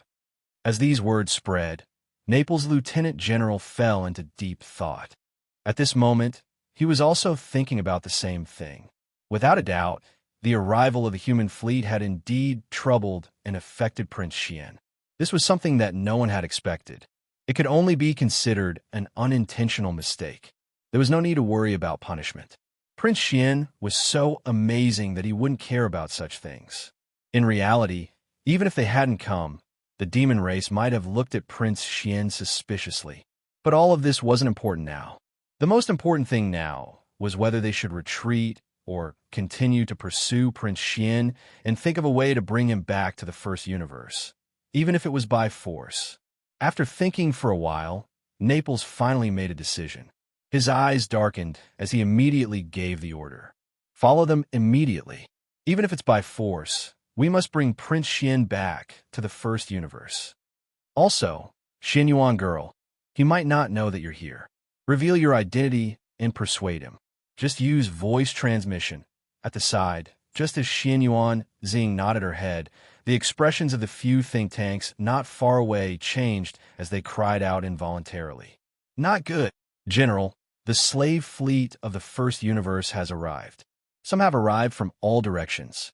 The situation we're facing has worsened. Chapter 3018. Translator, Nioibo, Studio Editor. Nioibo, Studio Chaotic Black Mosquito, Zone in the first universe. Although the Tianji clan was the well-deserved overlord, there were not many members of the Tianji clan. After all, the so-called Tianji clan were all intelligent robots that had developed self-awareness. They were not intelligent robots in the ordinary sense. The birth of every intelligent robot required a certain amount of opportunity and probability. Of course, this didn't mean that the number of robots in the Tianji race was small.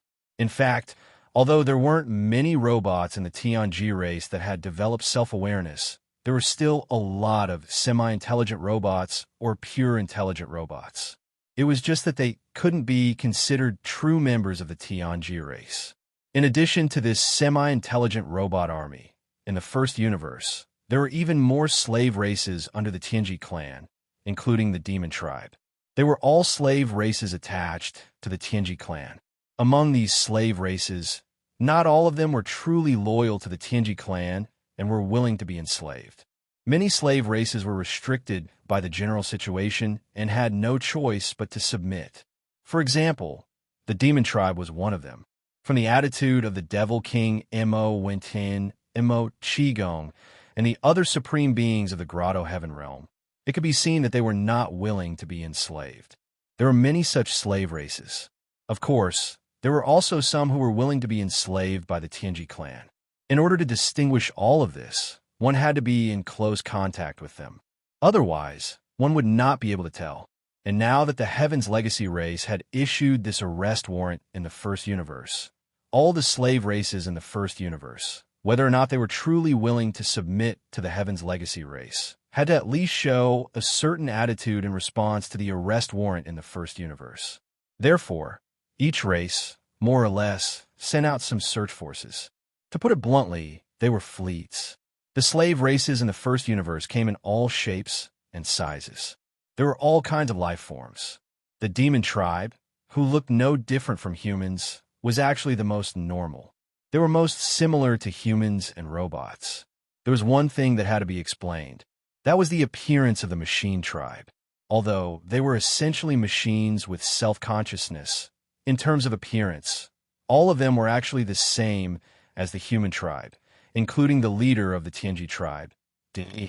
After all, when Di was created by the human technology pioneer Xing Bo, he was a high-level intelligent robot. This kind of high-level robot, in terms of appearance, could not still have the appearance of a steel body. The materials used for their bodies had long been simulated. Currently, the materials used to construct the Machine Tribe's bodies were treasures used to refine weapons, so they could evolve on their own. However, in terms of appearance, almost all of the Machine Tribe members looked the same as humans. Apart from the demons, the other servant clans in the first universe were of all kinds of shapes and sizes.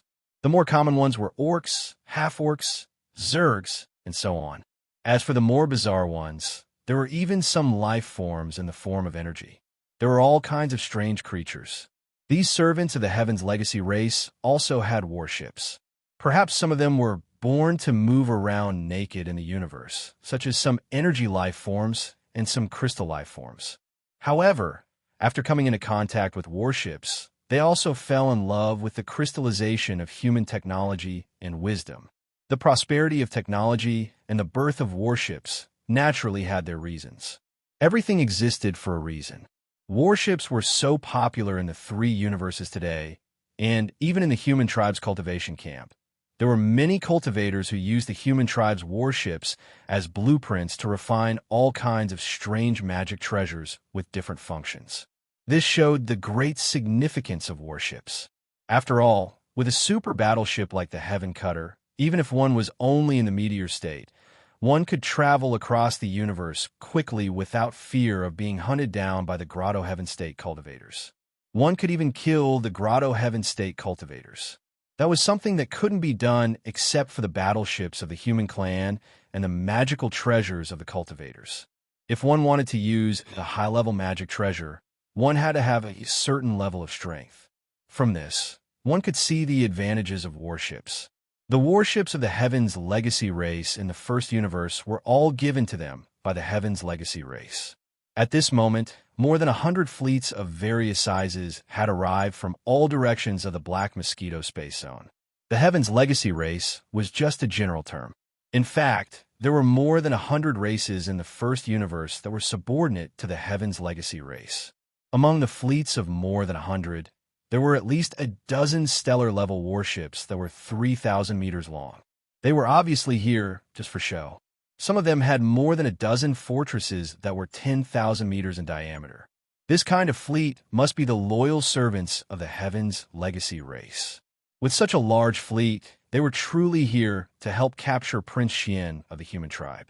With the arrival of the fleet of more than 100 slaves, the entire Black Mosquito space zone became lively and chaotic. Some fleets were still far away, while others had already discovered the elite fleets of the human tribe.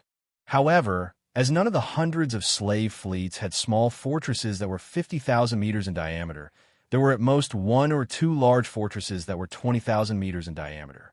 It could be said that even though the elite fleets of the human tribe were heavily surrounded, they had not lost their advantage in terms of combat strength. The hundreds of slave fleets only dared to watch from afar and did not dare to get too close. However, it was also because of this that the scene of the elite fleets of the human tribe chasing after a small purple private warship was clearly seen by all the fleets of the 100 races. Even Xianxia, who had stopped fleeing and quietly returned to the void at the edge of the void because of the arrival of the 100 races' fleets, saw the scene as well. His expression immediately became strange, and he muttered to himself, "That's strange. This is clearly that brat Zhang Wuji's warship. Why is the human tribe's fleet chasing after him? Could Zhang Wuji be that Prince Xian of the human tribe?" This bold guess made Xianxia jump in fright, but he soon burst out laughing. He shook his head and tossed this guess to the back of his mind. No, this is too unbelievable. How can a prince of the human race possess the mental strength of the demon race? Furthermore, his talent is so shocking, and he even possesses level 6 mental strength. If he's Prince Xian of the human race, I'm afraid those prodigies of the demon race can go hang themselves. This was the biggest bug, and also Yi Xian's greatest reliance. It was because of this that he was not worried about exposing his identity in the Demon Ruler Galaxy. Chapter 3019. Translator. Endless Fantasy Translation Editor. Endless Fantasy Translation Satellite Level 2. Unfortunately, Naples wasn't a demon. Hence, he didn't have the pride of a demon in terms of mental strength. As such, it was impossible for him to have the same mindset as Xianxia. In reality, even if he had thought of this, Naples wouldn't have let go. Since things had already progressed to this stage, he had to bring Prince Xian back to the third universe no matter what. Otherwise, if Prince Xian encountered any danger or some unforeseen event, he wouldn't be able to redeem himself even if he died 100 times. He had already found Prince Xian, yet he didn't bring him back. In the end, Prince Xian perished in the first universe. Naples couldn't bear such a thing. The responsibility was too great. Countless fans of Prince Xian in the entire Wanluo Federation would denounce him. Naples felt a chill run down his spine just thinking about that scene. Therefore, even though the surrounding 100 servant fleets of the first universe had arrived, the entire elite fleet of the human race was still tightly biting onto Yi Xian's Dongshu shuttle under his orders. They didn't relax for even a moment, and because of the full power of the horse, the distance between the two had already started to slowly shrink. The fleet on the right seems to be a little too close. Could it be that they've seen us firing our cannons at Prince Xian without hitting him?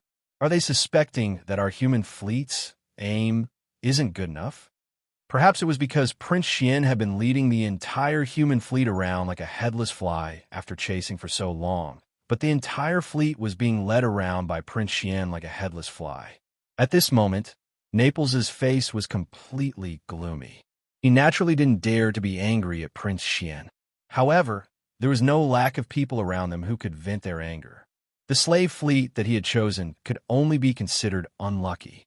They were a little too close, and they happened to be in the void on the right, which was the best position to attack. General Naples didn't say anything else. If his trusted advisors couldn't understand what he meant, then they should all be laid off. Very quickly, 10 energy beams from the Annihilation Meteorite Cannon, each 5,000 meters in diameter, and 1 energy beam from the Super Annihilation Cannon, each 20,000 meters in diameter, shot out at almost the same time. This time, the Vindicator opened fire as well. There were a total of 18 ships and bastions to the right of the fleet. At the same time, as the human fleet fired, the 18 warships and bastions exploded in midair. They turned into giant fireballs and burned into ashes. Only the energy beam of the Super Annihilation Cannon shot out from the small fortress of Sky Cutter destroyed 2 large fortresses with a diameter of 10,000 m and 4 stellar-level warships with a diameter of 3,000 m. There was no suspense at all. A small fortress was enough to sweep through everything in the chaotic black mosquito space zone. Although almost all the fleets of the slave races from the first universe had arrived, as long as the fleet of the Heavenly Fate race hadn't arrived, this elite human fleet with only 11 bastions was more than enough to run amok with disdain and without fear of anything. These 17 or 18 battleships should have come from a certain slave race, but at this moment, they were all wiped out in the blink of an eye. Not even a hair was left behind. As the exploding fireballs gradually extinguished, they completely dissipated in the void of the universe. This scene was really chilling.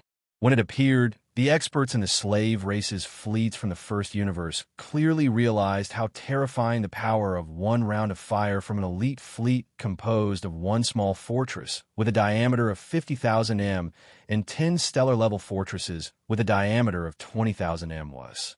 With this kind of shock and horror, the fleets of the hundreds of clans and slaves that had been ready to move finally retreated out of fear.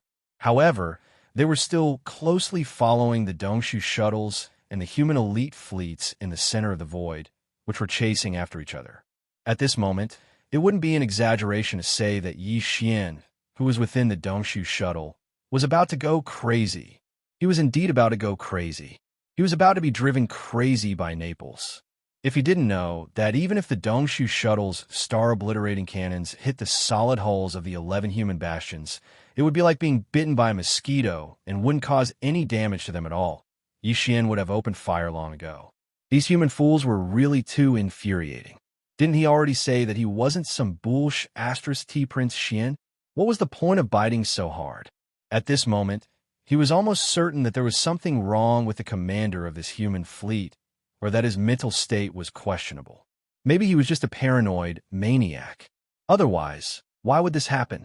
It was also at this moment that Xian Yuanzing's pleasantly surprised and anxious voice sounded from the communication system of the Dongshu shuttle, causing Yi Xian to be stunned for a moment. At the same time, he finally came to a realization and understood why the other party refused to let go. Big Brother Yi, I'm Purplish Warbler. Can you not run? Admiral Naples is worried sick. It's very dangerous here. Come back with us first. The Tianji clan's fleet is about to arrive. When that time comes, our Immortal Legion's elite fleet will lose its advantage. The situation will worsen in an instant. Big Brother Yi, did you hear that? Don't run. Hearing these familiar words, Yi Xian's entire body felt unwell. He was completely dumbstruck. No wonder. It seemed that he had anxiously replied with a voice message, and the other party had already confirmed his identity. But who would have thought that the Purplish Warbler was also in the human fleet? A mistake. A huge mistake. Fortunately, he had already planted slave imprints on Hui Galu and Zui Fengtai's dozens of trusted subordinates. Otherwise, just the few words that Xian Yuan girl had shouted would have exposed him. Of course, they were in Yi Xian's fleet, so they were not afraid of being exposed. But this was not the main problem now. Since the other party had confirmed his identity and confirmed that he was that bullish asterisk T Prince Xian. What should he do next? What a headache.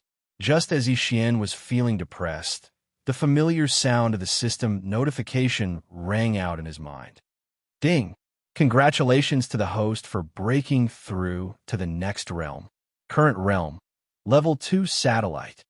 How did this work? He broke through again? Xian was stunned. Just now, he had been using all his strength to control the Dongshu shuttle the entire time, so the energy consumption was extremely high. In order to maintain his best condition, Xian had no choice but to throw large amounts of Star Core Origin to the devouring system to replenish himself. There was even a level 9 Star Core among them. Chapter 3020. The 10 most dangerous places. After figuring out the reason, Xian couldn't help but shake his head and smile bitterly. Although an unexpected breakthrough was a good thing, the situation in front of him was so complicated. If he didn't get rid of the tail behind him, he was afraid that he wouldn't be able to relax no matter what. He also couldn't feel happy. It was as if a mountain was pressing down on him, incomparably heavy. Big Brother Yi, can you hear me? Big Brother Yi, don't run. Can you ask Luluo to talk to me? Big Brother Yi, did you do something bad to Luluo? Are you feeling guilty? Otherwise, if you knew it was me, you would still run. In the communication system, the purplish warbler's shouts continued. Not only did Xian hear it clearly, but even Zhuo Fengtai, Hui Gulei, and their dozens of trusted subordinates, as well as the wretched mosquito butchers group, all heard it clearly. Xian subconsciously swept his gaze over this group of people. The purplish warbler's shouts made him feel a little guilty. Even if this group of people were his demon slaves, Xian couldn't help but feel a little apprehensive. Fortunately, the dozens of trusted subordinates of Zhuo Fengtai and Hui Gulei all had calm expressions. Even if they heard these words, because the slave imprint had taken effect, their loyalty to Xian was always at the top of their list. Therefore, no connection appeared in their minds.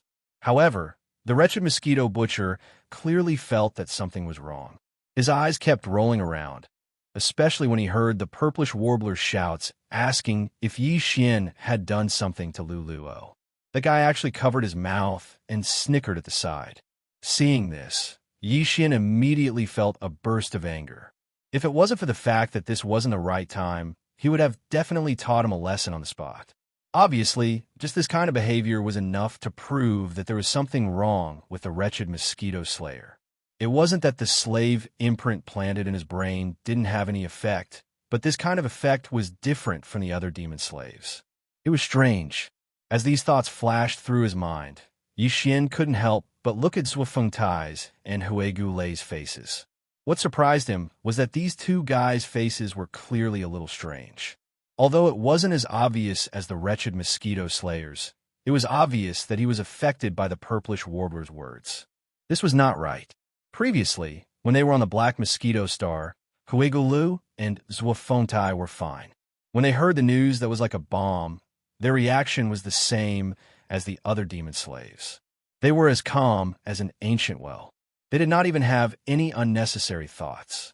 But now, he was clearly showing signs of developing into a wretched mosquito slayer. This discovery immediately made Xian vigilant. He secretly decided to let the wretched mosquito slayer have less contact with the other demon slaves in the future. This guy was just a bunch of poison. Maybe he really was highly contagious. These thoughts only flashed through Xian's mind before they were quickly thrown away. After all, now was not the time to think about these things. His attention returned to the predicament in front of him. After pondering for a moment, he raised his hand and turned off the communication system of the Dongshu shuttle. At this point, the purplish warbler's voice finally disappeared completely. During the whole process, Xian did not reply. Previously, he didn't know how to answer, but when he heard about the law, he immediately felt guilty. It wasn't that he didn't intend to give an explanation to the purplish warbler, but this kind of situation was really not suitable. If there was a chance in the future, he would ask for forgiveness on the spot. If he really wanted to talk about it, Xian did have some responsibility for Luluo's death. Unfortunately, it was useless to just turn off the communication system. Since that immortal general of the Naples army had already confirmed his identity, he definitely couldn't just let go of this situation when the situation was getting out of hand. Under the circumstances where a large number of strong masters from the First Universe's slave armies had arrived to capture Prince Xian. No matter what, he had to bring him back. This was what made Xian angry. I clearly don't need it, but you still insist on taking it for granted. What's the difference between this and taking it for granted? At this thought, Xian's face instantly darkened. He shook his head and laughed bitterly. It seems like after going around in circles, I still have to think of a way myself. No matter what, I have to shake off this elite human fleet. Otherwise, all my subsequent plans will be ruined. It wasn't easy for me to become the demon saint. Furthermore, the Black Mosquito tribe's main planet is gone. I can finally run around legitimately. Even Ugalu and Zhuofontai are in the Dongshu shuttle. If there's a need, I'll spread the news that both of them died in battle with the Black Mosquito tribe. When that time comes, I'll be the leader of the Black Mosquito tribe and temporarily hold the 3 positions of Great Commander, High Priest, and Saint. This way, at least on the surface, I'll be on equal footing with the Great Commanders and High Priests of the other 9 tribes. Under such circumstances, it'll be very convenient on the surface if I head to the 9 tribes' territories to search for the devouring origin. How is it possible for me to suddenly give up on such a favorable situation? How can I be willing? Furthermore, I'm not the real Prince Xian yet. If I really go back and expose myself, it'll be even more troublesome. Even if I have to go back after I'm done, I can only sneak back secretly. Xian muttered to himself. At this point, he was completely certain that no matter what, he had to shake off this elite human fleet that was following him like a sticky candy.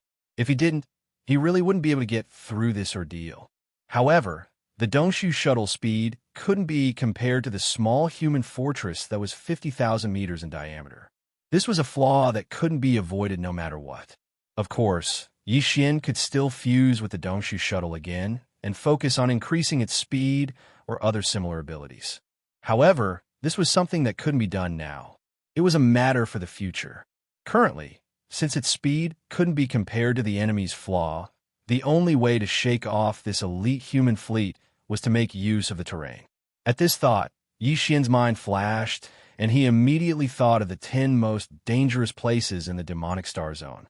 The 10 most dangerous places referred to the 10 extremely dangerous star zones in the demonic star zone and its surroundings.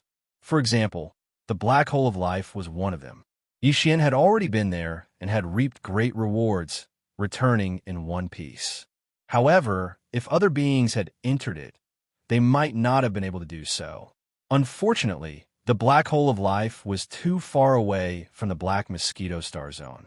With the speed of a human fleet behind them, Xian's Dongshu shuttle would probably be surrounded by them before they arrived. Therefore, he could only give up on the Black Hole of Life. Chapter 3021. Star Seeker. That expanse of space was called the Starry Sky Lightning Tomb. Although it was called the Thunder Grave, it was, in fact, a galaxy that was half the size of the Black Mosquito star zone. The only difference was that the vast void was even scarier than the black holes of life, known as the space-swallowing black holes. In that vast space of the Milky Way, for countless years, there had been countless thunderbolts and lightning, wreaking havoc endlessly. The moment a battleship entered, it was possible that it would be directly blasted into smithereens. If his physical body entered through the void, the result would be even more obvious. He would die even more miserably. These were not the natural thunderbolts and lightnings in the atmospheres of planets. These were naturally occurring thunderbolts and lightnings in the void of the universe. Their power was completely different. This starry sky thunder grave was known as the graveyard of thunder and lightning. Even thunder and lightning could only live and die here, unable to escape. If a creature or a battleship entered this place, the consequences could be imagined. But now, this lightning graveyard was clearly the only hope for Xian to get rid of the elite human fleet behind him. If he had a choice, he would rather enter any of the 10 deadlands than enter this starry sky lightning graveyard that was filled with endless thunder and lightning.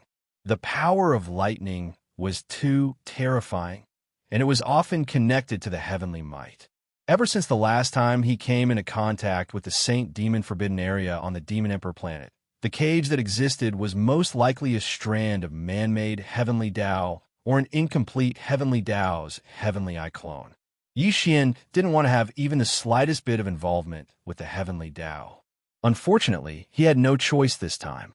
Among the 10 most dangerous places in the Demon Star area, the closest one was the Starry Sky Thundergrave between the Black Mosquito Star area and the Black Wind Star area. The other 9 locations were rather far away. Before they could reach them, Xian's Dongshu shuttle would be surrounded. Since there was no choice, there was no need to choose. Xian immediately adjusted his direction according to the star map coordinates displayed on the screen of the Dongshu shuttle. He turned into a purple rainbow and rushed toward the Starry Sky Thundergrave between the Black Mosquito Star area and the Black Wind Star area at an extremely fast speed. Of course, although he had no other choice, Xian's purpose was to force back the human elite fleet that was tailing them from behind. He wasn't going to rush over and get himself killed. Therefore, even though this Starry Sky Lightning Tomb was extremely dangerous, since Xian had chosen this place to use, it meant that Xian definitely had some confidence in himself, and he definitely had something to rely on.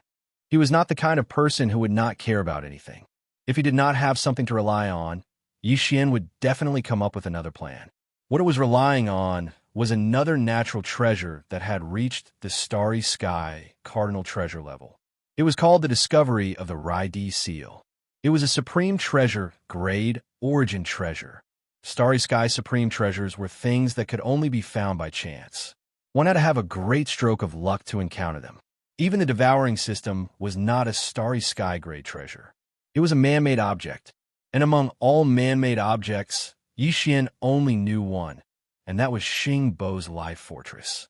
It was now in Xian's hands, but unfortunately, he had not found the energy to make it grow. In addition, Xian had a total of 2 Starry Sky grade treasures. However, both were naturally nurtured in the universe and were not man-made objects. The other was the Starry Sky Indestructible Gold, which was a Starry Sky grade treasure grade mineral. He had already integrated it into his battle armor, making it the Starry Sky Epic Grade Indestructible Glass Armor. As for the Lightning Emperor Seal, although it seemed to be a man-made magic treasure, in reality, it was nurtured by the heavens and nurtured by the void of the universe.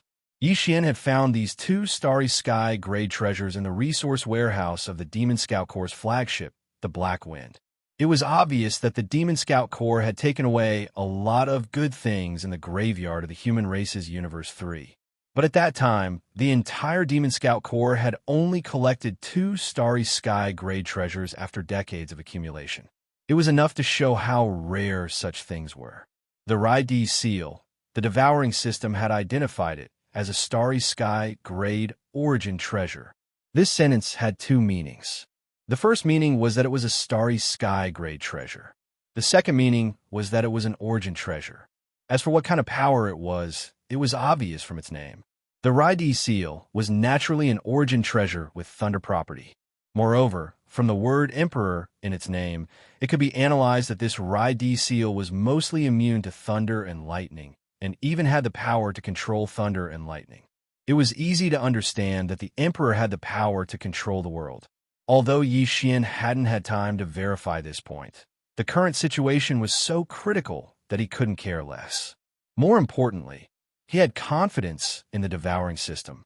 Since the Devouring system had identified it as a Starry Sky grade treasure, the Rai-D Seal, there was absolutely no other possibility. This Rai-D Seal was what Xian had relied on to enter the Starry Sky Thunder Tomb.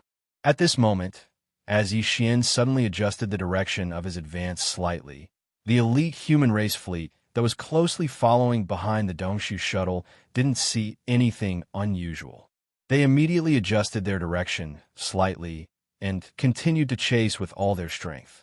This situation had happened from time to time before. Under the control of Xian, the Dongshu shuttle didn't always move in a straight line.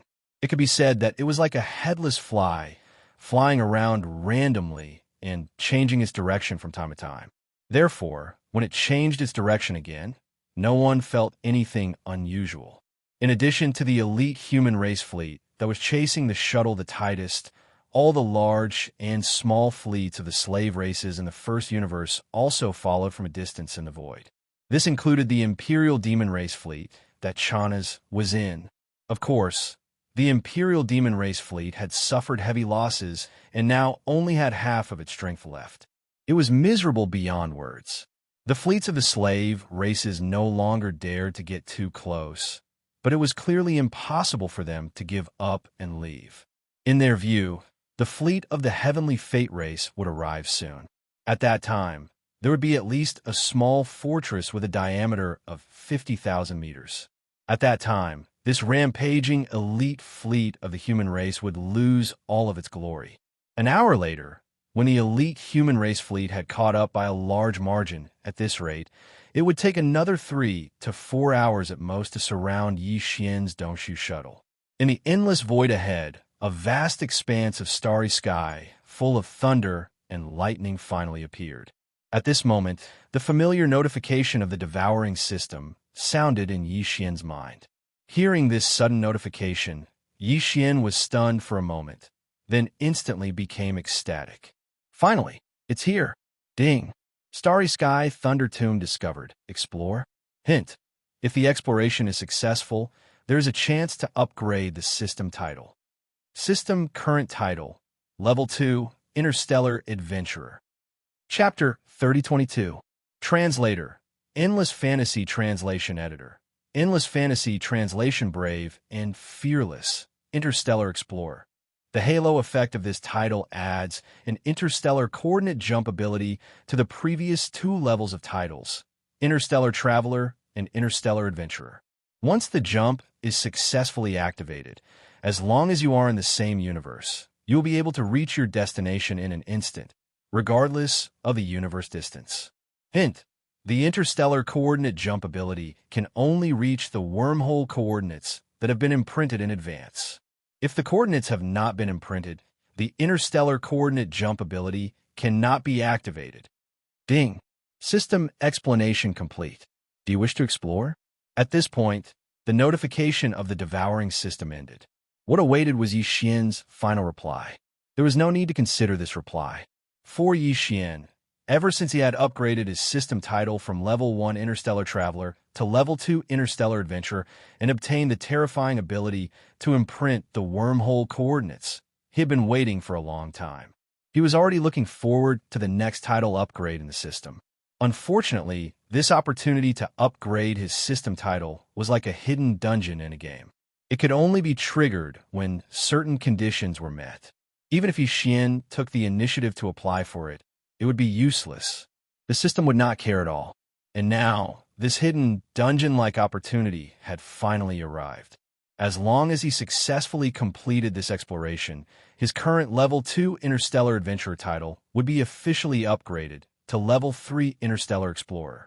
Then, the wormhole coordinates that Xian had imprinted in the black hole would no longer be a pity. It would become a trump card that could be used in times of crisis. For example, right now, if he was already a 3rd-level space explorer, it would only take a single thought for Xian to shake off the elite human fleet behind him. As long as he activated the interstellar coordinate jump ability, no matter where he was, as long as he was in the 1st level of the universe, he would immediately disappear on the spot once the jump ability was activated. No matter how far he was, he would be able to successfully reach the black hole. It was simply the best way to escape. Unfortunately, although this only way was almost right in front of him, it did not belong to Xian.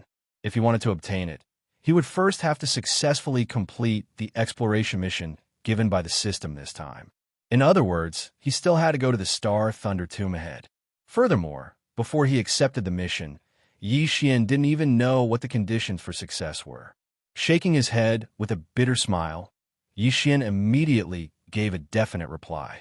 Immediately after, the notification from the devouring system rang in his mind once again. Ding. Host confirms to accept the exploration mission.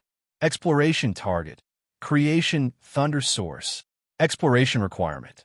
Stay in the Thunder Source for 1 month and condense 10 Thunder Source pearls at the same time. Failure penalty.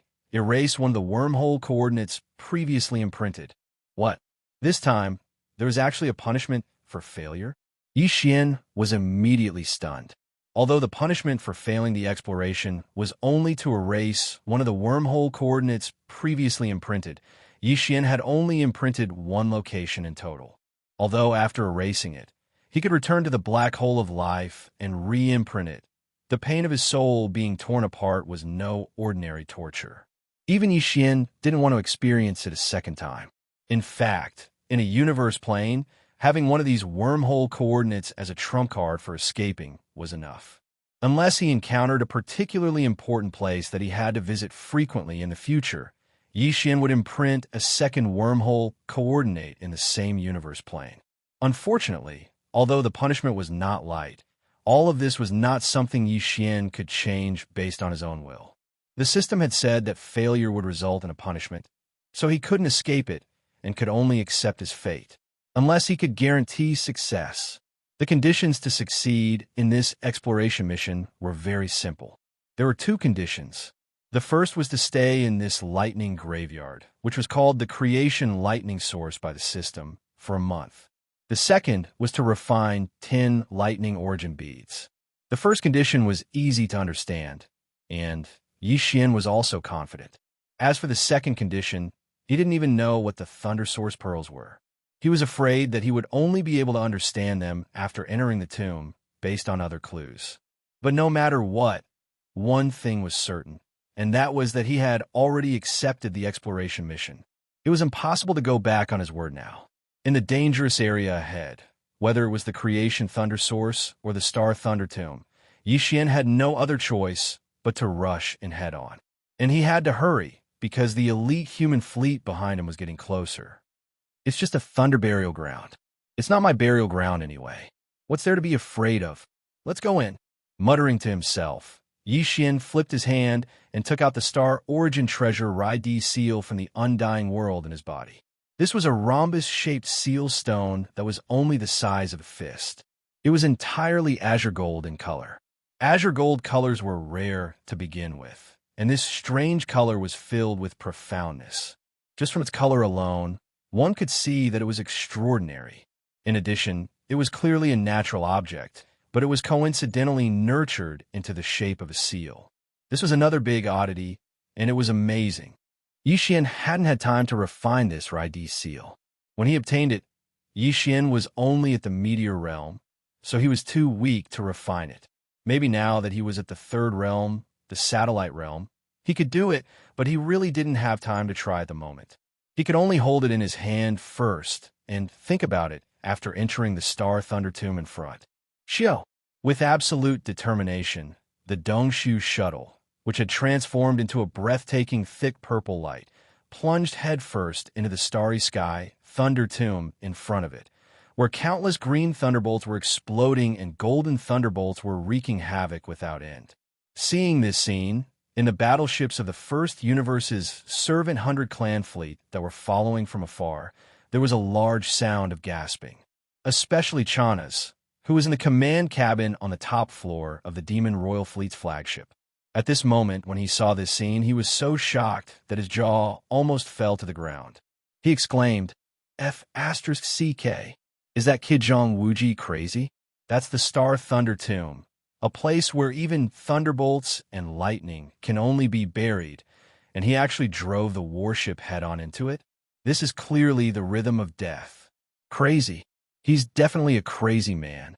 At the same time, in the command cabin on the top floor of the flagship of the human race's elite fleet, the Heaven Conqueror, which was about to catch up, everyone, including Naples and the Purplish Warbler, changed their expressions at this moment, and their hearts sank to the bottom of the valley.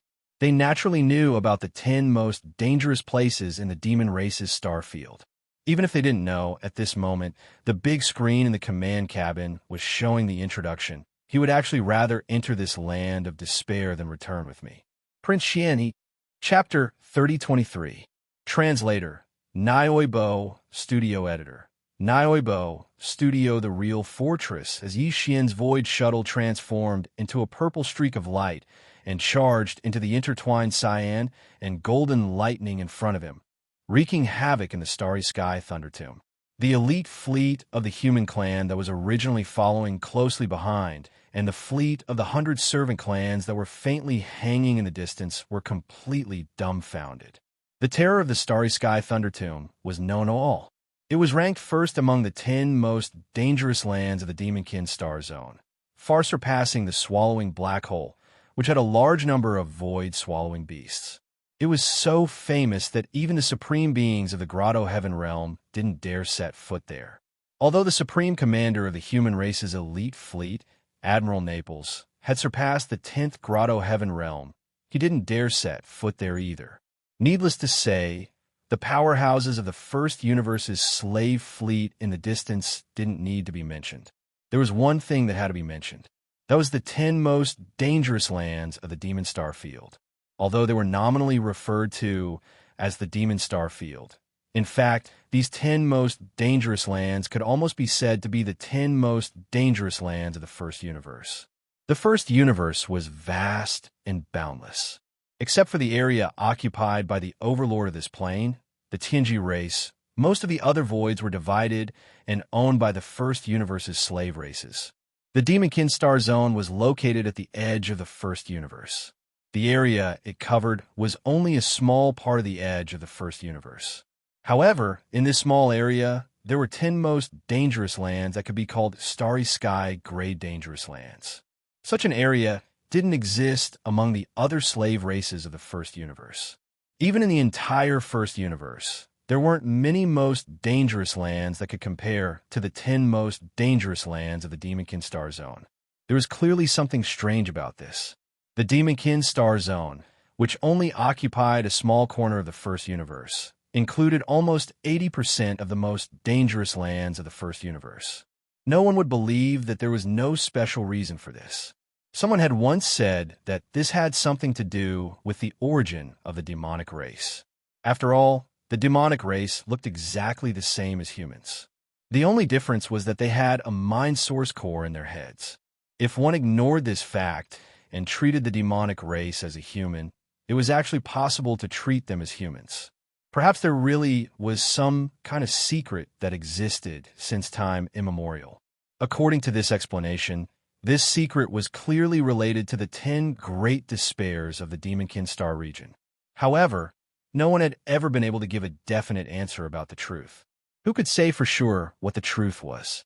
At this moment, as Yixian's Dongshu shuttle charged into the Starry Sky Thunder Tomb, the first of the 10 great danger zones, the fleets that were following closely behind or far behind all stopped at the same time, falling into a dilemma, especially this elite fleet of the human race.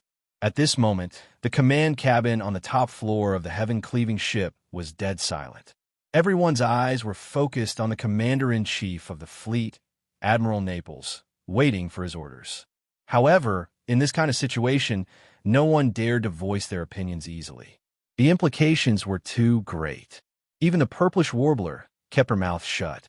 Yixian's attitude of not responding to her shouts made her grit her teeth. At the same time, countless doubts appeared in her heart. At this moment, she was completely out of ideas. Admiral Naples had already fallen into deep thought. His face was full of worry. Even with his supreme cultivation of the mystic light realm, he didn't dare to take a single step into this place where the blue and golden lightning were wreaking havoc. As for the idea of bringing the heaven-cleaving ship into this place, that was even more unrealistic. Not to mention this kind of starry sky fortress that was called a small fortress, but in reality, it wasn't a real fortress. Even a real starry sky fortress with a diameter of 100,000 meters would definitely not dare to take a single step into this place. Whether it was the battleships or the celestial race's battleships or starry sky fortresses, there was a certain amount of electronic equipment. Once they entered the heaven-cleaving ship, these electronic equipment would instantly be affected by the power of the lightning. It was a small matter if they malfunctioned, but it was a big matter if they went out of control. If those electronic attack systems self-destructed, it would definitely be a disaster. Naples couldn't enter alone, and the heaven-cleaving ship was even more useless. In that case, there was no doubt about the choice in front of him. Naples only had two choices. He could return immediately and temporarily return to the third universe. After returning, he could come up with another rescue plan. In the entire human race, even the eternal dynasty of the technological faction had a large number of existences that were stronger than Naples. Among them, there were supreme existences that could safely enter this kind of starry sky thunder tomb with their own physical strength. Now that Prince Xian had entered the starry sky thunder tomb, with Naples' ability, there was no way to rescue him. Even if he wanted to, he was powerless. Returning to the Eternal Dynasty and asking for help from the Eternal Dynasty was the best way to deal with this. The other choice was to stay here and wait for Prince Xian's return. From Naples' point of view, since Prince Xian had the guts to enter the starry sky thunder tomb in front of him, he definitely had something to rely on. Although Naples didn't dare to believe this, Prince Xian's stunning appearance was right in front of him. It wasn't impossible. However, if they chose to stay here, the entire human elite fleet would face a crisis that couldn't be ignored. The fleet of the Tianji race would arrive at any time. That was definitely a real crisis. Boom, boom. Just as Naples was hesitating, several earth-shattering explosions suddenly came from the void in front of them to their right. It alarmed the entire vast void. Countless eyes reflexively gathered in that direction. Then, everyone's expressions changed. What a huge fortress! It's much more terrifying than that small fortress of a human race. A diameter of 100,000 meters, which is equivalent to 100 kilometers. This is a real starry sky fortress. The fleet of the Tianji race has finally arrived. That's not right. It's just the Vanguard fortress. There should be other warships behind it, but this fortress should be the first to arrive. But that's enough. A real fortress with a diameter of 100,000 meters is enough to crush that elite fleet of the human race. That's right, this starry sky fortress did have a diameter of 100,000 meters. This was a real starry sky fortress. Although the Heaven Cutter with a diameter of 50,000 meters was called a small fortress, it was only a name. In reality, a starry sky fortress with a diameter of 50,000 meters was officially called a starry sky fortress. It couldn't be considered a starry sky fortress. This huge object that was shining with a bright silver color and exuded a strong metallic coldness was a real starry sky fortress. It came from the Tianji race. Chapter 3024. Flee, flee, flee. This bright silver space fortress was called the Butterfly Transformation, and its highest commanders were two official members of the Celestial Legacy race.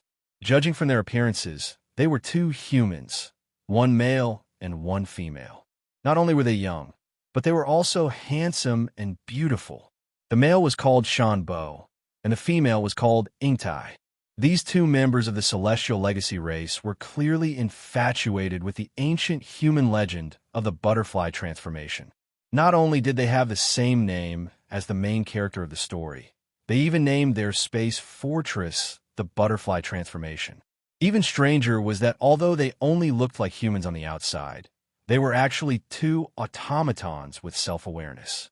However, these two automatons called each other husband and wife, and the Butterfly Transformation was their husband and wife unit. All of this was an imitation of a human race. After all, the Celestial Legacy race was created by the human race. Although they had betrayed the human race, deep down, the Celestial Legacy race had always been on the side of the human race. They even dreamed of replacing the human race one day and making all the beauty of the human race their own. The Butterfly Transformation, the beautiful Ingtai, the handsome Shanbo. If a human expert who didn't know the truth saw all of this, they might even be moved. But in reality, if one were to develop a good impression of the Heaven's Legacy race and approach them on their own accord, the final result would be extremely tragic. All members of the Celestial Legacy race harbored a deep-rooted hatred for the human race. The human race had created them, so they did not owe them anything. On the contrary, the Celestial Legacy race had betrayed the human race. The Celestial Legacy race was to blame for all of this, but they believed that the human race was the reason they had to bear the crime of betrayal. In the main camp of the Celestial Legacy race, any official member of the Celestial Legacy race would be instilled with this ideology as soon as they were born with self-awareness. They resented the human race, but they also envied the human race's creativity and momentum of prosperity. This was pure envy and jealousy. Just like how a child of the human race was educated since childhood, this root had long since been ingrained into the depths of their soul and could no longer be changed. Currently, in this butterfly interstellar fortress, there were not many true members of the Tianji clan, only Shanbo and Ingbo, as automatons with self-awareness. The members of the Heaven's legacy race were blessed with the ability to control warships. Even the human race, with their powerful creativity, could only look on helplessly, unable to compare. No matter how perfect the control system of a massive interstellar fortress was, in the end, under the condition that the kinetic energy, defense, attack, and other systems were all working normally, the number of people needed to control it would be at least 1,000. But the Heaven's legacy race only needed 2 clansmen. Shanbo and Ingtai were the 2 living control centers. With them inside the butterfly, it was more than enough to perform all the functions of the space fortress. Of course, in addition to the 2 of them, there were also some semi-evolved robots, and even robots that had not developed self-awareness. There were still many of them in the butterfly, tens of thousands of them. Basically, they were responsible for some tasks such as maintenance and piloting small battle-landing ships. At this moment, with the arrival of the butterfly interstellar fortress, the large number of slave fleets of the first universe in the distance cheered thunderously. However, the elite human fleet hovering outside the space thundertone was deathly silent. Everyone's expression changed drastically, and an extremely bad feeling of crisis struck their hearts. Run. Run immediately. Scatter and run. Even if only one of us makes it out, we must report everything we know about Prince Xian to the Marshal and ask him to make a decision. In a command cabin on the top floor of the Sky Cutter, the 3rd Admiral Naples did not hesitate at all. As he gave this order, he also made a clear rule. The other warships that can't escape must fight to the death rather than be captured. Everything about Prince Xian must not be known by the Heaven's legacy race. This is the highest order. Once trapped, self-destruct immediately. As soon as Admiral Naples gave the order, the 11 space fortresses, including the Sky Cutter, buzzed violently at the same time. This was a sign that the space jump function had been activated and was running at full speed. At the same time, the bright silver butterfly interstellar fortress in the void in the distance clearly emitted a similar, but much more intense buzzing sound. The appearance of this sound meant 2 things. Either it was activating a space jump, or it was activating the main cannon of the fortress. The main cannon of a 20,000-meter-long cosmic fortress was the Annihilation Meteorite Cannon with a diameter of 5,000 meters. The main cannon of a 50,000-meter-long cosmic fortress was the Super Annihilation Cannon with a diameter of 20,000 meters. On the other hand, the main cannon of the Real Star Fortress was the Death Ray Cannon, which had a diameter of 50,000 meters. Its light beam was black, and it was made of antimatter energy. If it hit the heaven-sundering battleship, it wouldn't be turned into a fireball. Instead, it would be wiped out quietly. It was extremely terrifying. This was also why Admiral Naples didn't even think about resisting when he saw that the other party had mobilized a real cosmic fortress. He immediately gave the order to scatter and flee. He wasn't afraid of death, but he had to send all the information about Prince Xian back to the 3rd universe. When the time came, as long as the immortal dynasties of the human race sent one or even several cosmic fortresses with a diameter of 100,000 meters, Prince Xian might be saved. However, that most likely had nothing to do with him.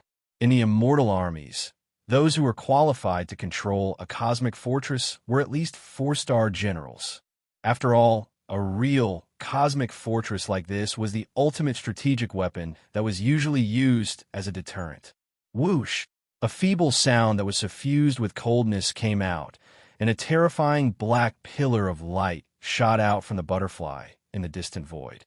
With a diameter of 50,000 meters, it was enough to completely envelop the flagship of the human elite fleet, the Sky Cutter. What was even worse was that the black energy beam of the Deathlight Cannon was aiming at the heaven-sundering ship. As a colossal cosmic fortress, the Sky Cutter needed a few more seconds to perform a space jump.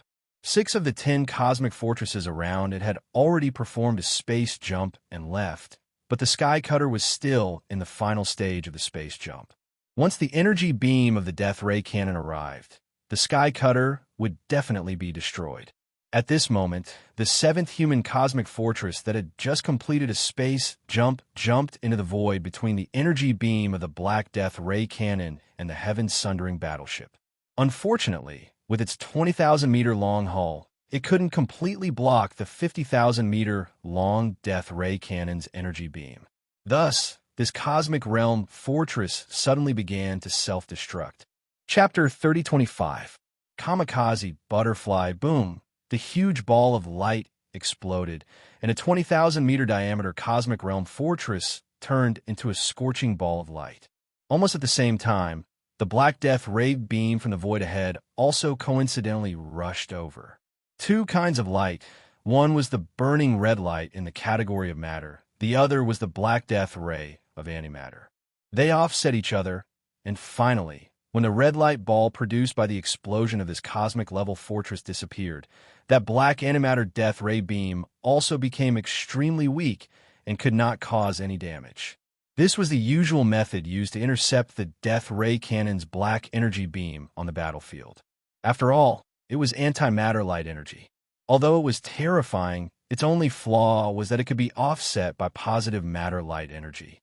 In fact, this could not be considered a disadvantage, because on the battlefield, unless one could know in advance that the opponent would use such a strategic deterrent weapon, and thus prepare some unmanned fortresses in advance as a self-destruct interceptor. Otherwise, once the Death Ray Cannons appeared, the result would be that they could either let it hit wherever it wanted and wreak havoc on the battlefield, or pay a small price and use the other warships to self-destruct to form an interception and cancel out the black energy beam of the Death Ray Cannons. Just like now. But in fact, this so-called small price was a cosmic fortress with a diameter of 20,000 meters. No matter how small it was, how small could it be? From this perspective, the so-called weakness of the Death Ray Cannon could not really be considered a weakness. Although it could be intercepted, every time it was fired, even if the enemy intercepted it, they would have to pay a heavy price of a non-small warship. It was definitely worth it. Right now, for example, when the cosmic fortress moved forward and detonated itself, successfully intercepting and nullifying the black energy beam of the Butterfly's Death Ray Cannon, inside the command cabin on the top floor of the Sky Cutter, 3-star Admiral Naples was so heartbroken that his eyes were almost popping out of their sockets. A cosmic universe state fortress was a small matter, but the key was that there were more than 2,000 undying army elite soldiers in this fortress. They were all Naples' direct subordinates. In the blink of an eye, it turned into nothingness. Ah, Naples roared at the sky. Butterfly, I swear that I will return to the first universe as long as I live. I will tear you to pieces with my own hands. Ah, whether it was the everlasting dynasty of the human race or the heavens legacy race of the first universe, the number of space fortresses they controlled was limited. After fighting with each other for so many years, they basically had a record of each other's strategic deterrent weapons. Therefore, as soon as the Butterfly appeared, Naples recognized it at first glance. Unfortunately, even though he was a supreme existence in a mystic light realm, even if the difference in battleships between the two sides was ignored, Naples had no chance of winning even if he engaged in a melee battle with the enemy's commander, Shanbo, and Ing Tai. Those two fellows were both at the mystic light realm. Although they were robots, the human cultivators of the Immortal Dynasty could use gene cultivation fluid to develop their own potential and enter the Tao of cultivation in a different way from cultivation. In that case, the robots would be able to use even more means in this regard. Although the real members of the Heaven's Legacy race didn't have real bodies of flesh and blood, they could use all kinds of materials to replace them. If one really dissected their bodies, what would appear before one's eyes wasn't just some wires and metal parts. Many things were special refining materials that were similar to flesh and blood. Some supreme treasure-level minerals and crystals could even be found in the bodies of the real members of the Heaven's Legacy race. They were refining their own bodies like magic treasures. Not only could they use gene cultivation fluid like the human cultivators of the everlasting dynasty, but they could also make all kinds of changes.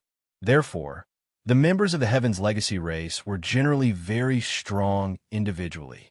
There was even a saying in the human race and the Myriad Luo Federation that if one could pick up the body of a member of the Heaven's Legacy race, they would instantly become rich. Just the supreme treasure-level minerals and materials in the body could be exchanged for a lot of cultivation resources. However, that kind of thing was basically impossible.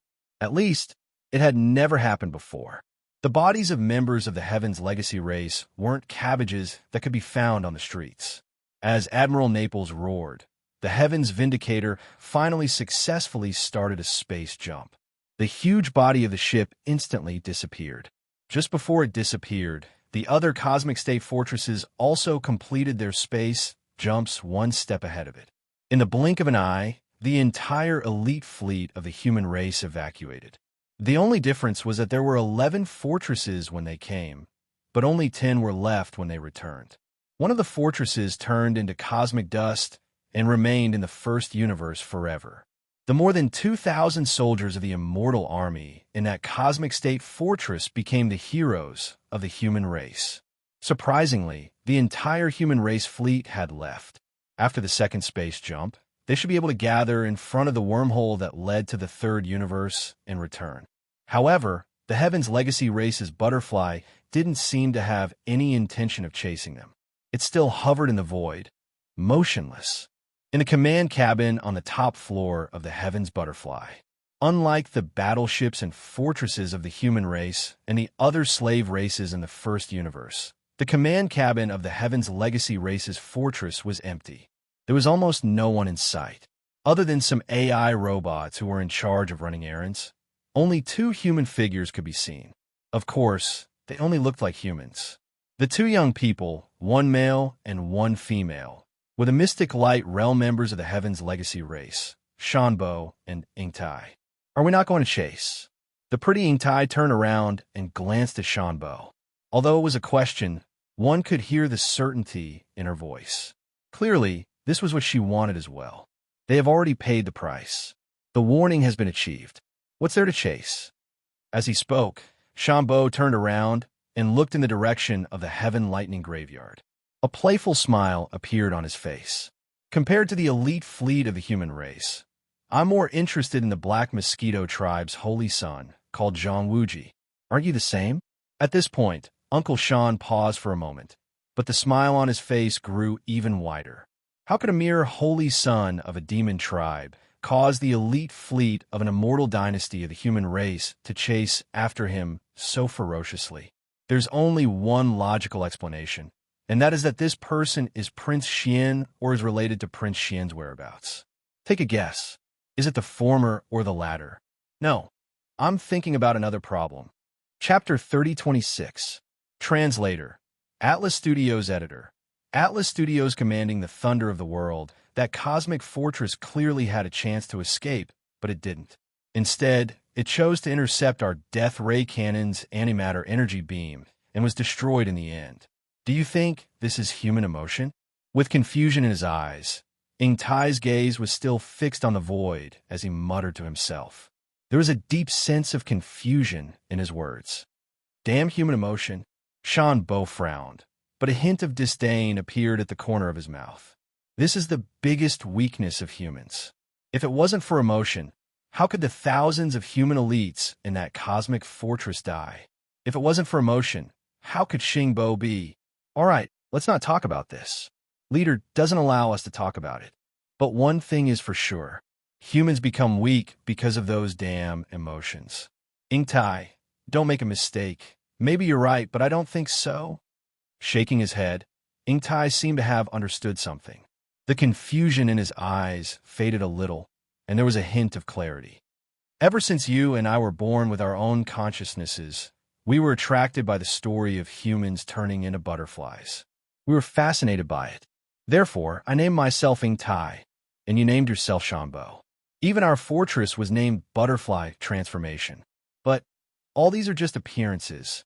The feeling you give me is no different from the other clansmen. Even the name Shan, Bo, can't make me associate you with other people. But the real Zhu Tai and Shan, Bo, shouldn't be like this. In her eyes, no, in their eyes, each other is unique. She would rather accompany them to turn into butterflies. This is emotion. Such beautiful human emotion. Why do you say it's the weakness of humans? It's the opposite. I think it's because of the emotion that humans have. The history of their clansmen is so wonderful. That's why they left behind such a beautiful story of turning into butterflies. Sigh. At this point, Ingtai sighed faintly and laughed bitterly. It's a pity that your stubbornness makes you unable to understand all of this. It seems that if I want to truly experience the concept of transforming into a butterfly, I can only attempt to start an emotional journey with a human. Perhaps that so-called Prince Xian will be a good choice. At this point, Ingtai turned to look at the starry sky lightning graveyard in front of him. A playful smile appeared at the corner of his mouth. All right, I admit that I am now interested in the question you just asked. Take a guess. Is that holy son of the Black Mosquito tribe, Zhang Wuji, Prince Xian?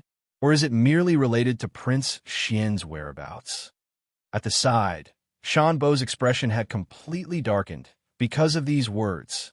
Before he could respond, the hovering starry sky butterfly fortress, under Ingtai's control, rapidly shot toward the starry sky lightning graveyard in front of them. Ingtai's voice slowly rang out from the command cabin on the top floor. Since you and I are both interested in that Zhang Wuji, and the starry sky butterfly fortress happens to have the ability to temporarily stay in the outskirts of the starry sky lightning graveyard, why don't we go in and take a look? If it doesn't work out, we can just retreat immediately. In response, Shan Bo remained silent. However, he was currently thinking about how to kill that Zhang Wuji while Ingtai wasn't paying attention.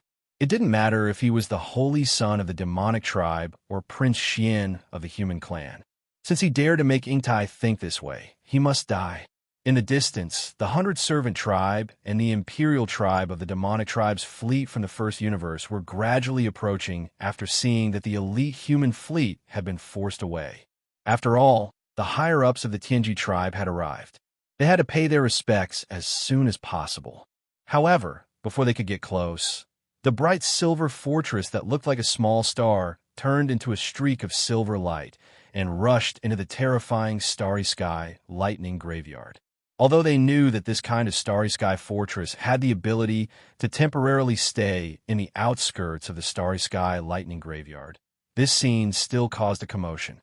Heavens! The Tianji tribe's fortress actually rushed into the starry sky lightning graveyard. What happened? Isn't that just a new holy son of the demonic tribe's Black Mosquito tribe in that small purple private warship? Where did this person come from? How could he make the elite human fleet and the higher-ups of the Tianji tribe value him so much? There must be a secret behind this.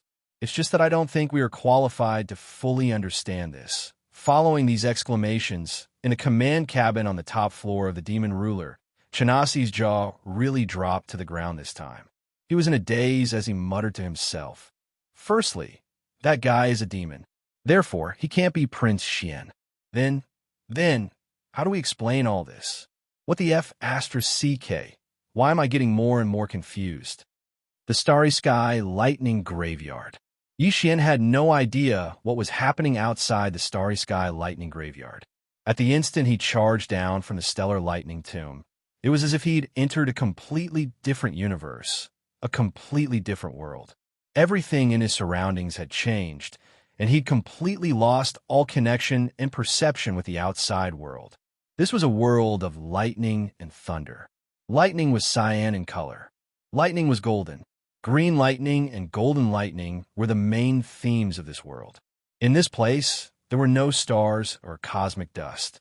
Even if there had been, after so many years of being struck by the endless green lightning and golden lightning, they had long been reduced to nothingness.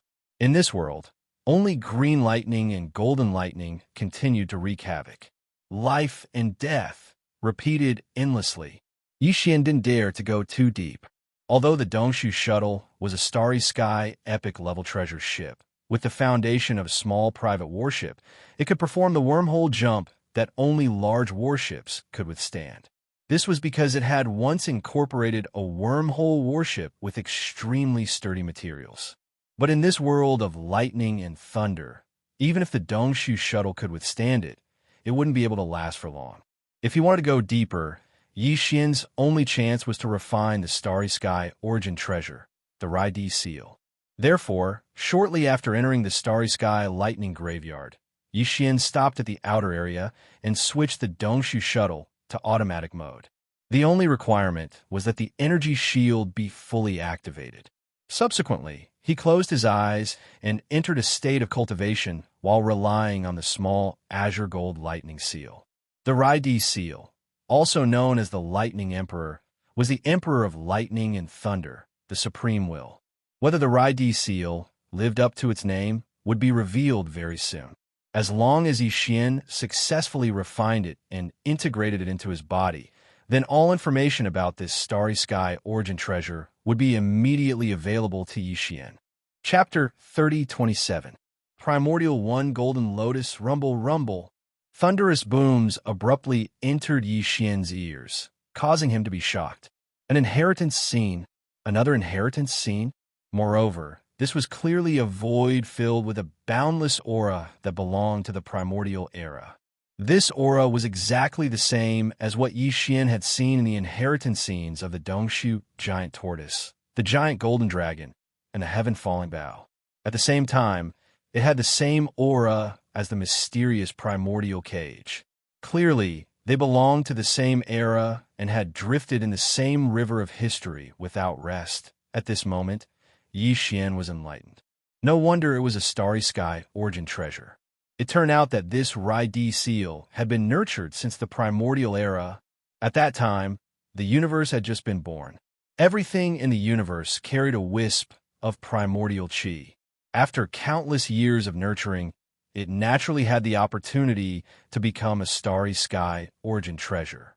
This kind of opportunity and fortune could no longer be found in later generations. It would be difficult to reappear again. Although Yi Xian was sure that the inheritance scene in front of him must have originated from the primordial era of the same era as the Dongshu giant tortoise. In fact, this inheritance scene was still different from the ones he had seen before. The aura of the entire scene was more simple and unadorned. There were no signs of life, which meant that this scene could have originated from the early primordial era or even further back. Although there were stars in the vast void, there were not many of them. Moreover, almost all of them were undeveloped and barren.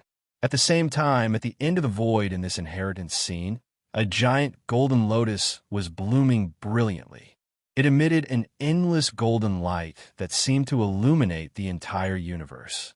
This golden lotus seemed to have been nurtured by the heavens and nurtured in the depths of the void.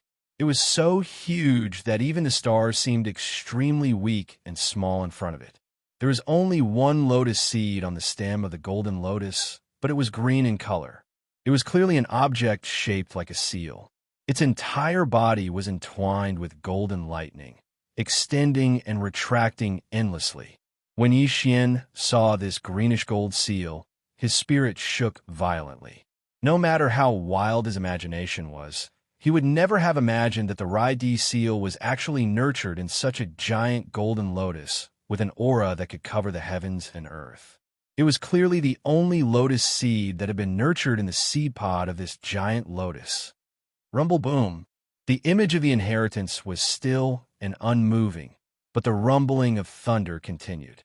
It entered Yi Xian's ears and shook his mind. Surrounding the green-gold lightning seal that existed as a lotus seed on top of the lotus canopy, there were countless tiny golden lightning bolts extending and retracting. If one were to expand their line of sight to the extent of the entire giant golden lotus, they would be able to see that around the entire golden lotus, there were countless green lightning balls exploding one after another. Life and death were endless. Green lightning, golden lightning. All of this even gave Yi Xian an illusion, as if he had already exited the image of the Rai seal inheritance and returned to reality, to the Starry Sky lightning graveyard. if not for the existence of the giant golden lotus in his line of sight. Gradually, the image of the inheritance began to change. Around the giant golden lotus, the green lightning balls became denser and denser, all of them exploding into countless huge golden lightning bolts. At first, they only wreaked havoc in the void, destroying countless stars. Eventually, these golden lightning bolts seemed to have received some sort of inspiration and actually gradually converged in one direction. It was the green-gold lightning seal that existed as a single lotus seed on top of the giant golden lotus. Billions of golden lightning bolts completely enveloped the green-gold lightning seal. Yixian even had an illusion that the green-gold lightning seal, under the bombardment of these billions of golden lightning bolts, was completely annihilated and turned into nothingness. But in reality, this was not the case. The entire giant golden lotus was enveloped by billions of golden lightning bolts, but within it, there was a faint green-gold glow that began to spread and gradually covered all of the golden lightning bolts. This faint green-gold glow clearly contained some sort of mysterious power. It was slowly condensing inwards, along with the billions of golden lightning bolts that were covered by it, rapidly compressing together. Finally, the billions of golden lightning bolts disappeared, turning into a small golden ball suspended above the green-gold lightning seal, and then plunged into the seal, disappearing without a trace at this moment. Yixian's heart once again gave birth to a sense of enlightenment, and 7 words flashed in his mind. Billions of lightning bolts turned into source pearls. So, this was how the Thunder Source Pearls came to be. It was formed by billions of golden lightning bolts, representing the origin of thunder and lightning. This object could be said to be the original form of thunder and lightning in the world. And the green-gold lightning seal that could condense all of the thunder and lightning in the world into source pearls. If not the Emperor of Thunder and Lightning, what else could it be? The 3 words, Raidi's seal, lived up to its name. It was enough to command all of the thunder and lightning in the world. The evolution of this inheritance image not only allowed Yixian to understand the origin of the Raidi seal, but also the truth of the Thunder Source Pearls, as well as the method to condense them. Thunder and lightning were originally the most ferocious things in the world. If one wanted to condense billions of bolts of lightning into source pearls in the end, it would be impossible to condense them into source pearls. Not to mention Yixian, who is only at the satellite stage of the 3rd Great Realm. Even a supreme existence like the 3-star general of the Immortal Army, Naples, who is at the mystic light stage of the 11th Great Realm, would not be able to do it. But with the Raidi seal, which could command all of the thunder and lightning in the world, it was a completely different matter. As long as one could refine the Raidi seal and completely control its power, then it would be possible to condense the Thunder Source Pearls with billions of bolts of lightning. However, even just one Thunder Source Pearl required billions of bolts of lightning to be condensed. This time, Yixian needed to condense 10 Thunder Source Pearls to complete the system exploration mission. The amount of lightning and lightning required could be imagined. Fortunately, this was the Star Lightning Tomb, a vast star region filled with lightning and lightning.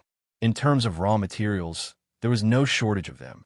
In fact, only this region could possibly condense 10 Thunder Source Pearls. If it was anywhere else, it would definitely be impossible. However, as far as Yixian was concerned, even though he had all the right conditions, it was still unknown whether he would be able to successfully complete the system's exploration mission this time. This was because he only had 3 months, 90 days. On average, he had to condense 1 Thunder Source Pearl every 9 days. Yixian wasn't sure if he would be able to do this. Everything would have to wait until the first Thunder Origin Pearl was condensed before he would know. Chapter 3028. Translator, Atlas Studios Editor. Atlas Studios Satellite Level 4-inch Ding. Congratulations to the host for making a breakthrough. Current cultivation level, Satellite Level 3. Ding. Congratulations to the host for making a breakthrough. Current cultivation level, Satellite Level 4. What? 2 consecutive breakthroughs? Yi Xian, who had just opened his eyes, was dumbfounded. Recently, 2 consecutive breakthroughs had been happening a little too often. Furthermore, almost every single one of these breakthroughs had been accidental, not the result of normal cultivation. However, after a short moment of shock, he quickly understood. This breakthrough was obviously related to the fact that he had successfully refined the Rai-D seal. After all, it was a galaxy origin treasure. After being refined by Yi Xian, everything about it had been integrated into Yi Xian's body. Under such circumstances, continuous breakthroughs were inevitable. This was the true power of the Rai-D seal. Due to the limitations of Yi Xian's cultivation level, it hadn't been able to fully display its power. If it had been fully displayed, its grade alone would have been enough to allow Yi Xian to break through dozens of small levels. In fact, the Fallen Sky Bow inheritance and the golden dragon scales he had obtained previously were all like this. As he thought about this, Yi Xian immediately felt relieved. No matter what, he had unexpectedly experienced 2 consecutive breakthroughs. He had just entered the satellite level, yet he had reached the middle stage in the blink of an eye. This was a good thing. Pleasantly surprised, Yi Xian's consciousness quickly returned to its original state and entered his knowledge sea. At a glance, his sea of consciousness was indeed different. Originally, there was a small crystal or treasure floating in each of the 4 directions above his sea of consciousness, which represented the realm of his insightful emptiness realm. One direction was the Mind Source Core, which had undergone 5 transformations and evolutions and had reached level 6. On the other side was the Void Marrow Crystal, which had come from the Void Marrow Mother. It exuded a mysterious aura, and it still hadn't come into contact with Yi Xian's consciousness. As for the other 2 directions, there were the golden dragon scales that represented the golden giant dragon bloodline, which were still at the entry level. There was also the small golden bow that represented the primordial ability of the heaven-falling bow. Although there was no description of its level, it was probably at the entry level. But now, there was clearly one more thing floating above Yi Xian's sea of consciousness. It was the Rai-D seal that he held in his hand before he refined it. At this moment, the Rai-D seal had transformed into a fingernail-sized cyan gold seal that was suspended in the center of Yi Xian's sea of consciousness. It was entirely cyan gold in color, and from time to time, cyan lightning and golden lightning would expand and contract. It inexplicably gave Yi Xian's sea of consciousness an additional strand of fierce lightning intent. The Rai-D seal was indeed worthy of being called the Thunder Emperor. Not only did it have the power to command all the lightning and thunder in the world, but its imperial aura was also dazzling. Currently, it was sitting in the center of Yi Xian's sea of consciousness, so it clearly gave off an aura that seemed to command the world. The small golden bow, the golden dragon scales, Yi Xian's grade 6 source core, and the void marrow crystal all seemed to be faintly suppressed by its imperial aura. It was unknown whether the weeping soul bloodhorn would also be suppressed, but it was most likely bound to be. After all, the weeping soul bloodhorn and the golden dragon scales represented the golden giant dragon, as well as the primordial Wuxia, represented by the small golden bow, were actually of the same level. As for the headless infant corpse, although the 2 had never come into direct contact, Yi Xian's intuition told him that the mysterious and powerful headless infant corpse wouldn't even care about the supreme imperial aura of the Rai-D seal. In addition, Yi Xian's sea of consciousness had clearly become much more majestic. After all, he was already at the mid-stage of the satellite grade, so he was naturally much more powerful than before. He reached the mid-stage in such a short time. 5 more small steps, and he will be able to enter the 4th major boundary, the planet grade. Then, he will no longer be considered a weakling. I'm really looking forward to it. After retreating from the sea of consciousness, Yi Xian opened his eyes once again and looked at his empty right hand. His eyes glowed as he muttered to himself. In an instant, his self-confidence had reached its peak once again. While he had been refining the Rai-D seal, Yi Xian had been in the command cabin on the top floor of the Dongshu shuttle. Besides him, Hue Gulei, Zhuo Fengtai, The wretched mosquito killer and the others had also been there. However, before entering the state of cultivation, Yi Xian had controlled the Dongshu shuttle to set up a protective energy shield around his body, so there was no need to worry too much. At this moment, after getting up and removing the energy shield, Yi Xian turned his head and glanced at the crowd. He casually gave a few instructions and stepped out of the Dongshu shuttle. At the same time, he raised his hand and waved it, keeping the Dongshu shuttle in his body. Although the protective shield of the Dongshu shuttle could temporarily resist the power of thunder and lightning outside the shuttle when it was fully activated, it consumed a huge amount of energy at every moment. Even though Yi Xian had countless star core origins, it was still very painful to keep it in his body. Under such circumstances, it was safer to keep it in his body. As for Yi Xian himself, even if his physical body was in the Thunder Graveyard Star Field at this moment, he would be completely fine. Just as his figure stepped out of the Dongshu shuttle, a faint green mist clearly surged out of Yi Xian's body. It had not spread too far, but instead covered about 3 inches of his entire body. Just these 3 layers of green mist were enough to protect Yi Xian in this Thunder Graveyard Star Field. The Thunder Emperor seal had already been refined by him. Now, he could unleash the power of this cosmic source treasure with just a thought. This attribute of being able to ignore the damage of thunder and lightning was only one of the most basic attributes of this treasure. At this moment, Yi Xian was in the Thunder Graveyard Star Field where there was only endless green thunder and golden lightning. A thin layer of light green mist floated on the surface of his body. He stood there quietly, but imperceptibly gave off a supreme aura of being the emperor of this star field and commanding the entire Thunder Graveyard Star Field. This aura had nothing to do with his cultivation and was purely an innate suppression of his attribute. Around him, the green lightning and golden lightning that had been raging endlessly clearly carried a sense of fear and subconsciously retreated into the distance. As a result, within a radius of 3 meters around him, there was actually a vacuum zone, and not a single green lightning or golden lightning appeared. These green thunder and golden lightning naturally did not have any consciousness. The reason they retreated was purely a natural reaction to the suppression of the Rai-D seal's Emperor pressure. Yi Xian was extremely satisfied with all this. At the very least, within this starry sky lightning tomb that was called the head of the 10 great grounds of extremities, he was already capable of moving unhindered. With this prerequisite, he would be able to freely condense lightning origin pearls, and he would possess the basic conditions to successfully complete this system exploration mission. However, a Thunder Essence bead required hundreds of millions of thunderbolts and lightning to be refined. Although Yi Xian had refined the Rai-D seal and grasped the refining method and ability, there was still a question of time, which made him very nervous. Chapter 3029. I must be seeing things. Rumble, rumble. As soon as the Butterfly Starry Sky Fortress rushed into the Starry Sky Thunder Tomb, it immediately attracted countless green and golden lightning bolts. The lightning bolts bombarded the fortress from all directions as if it was an invader. This was a world of lightning.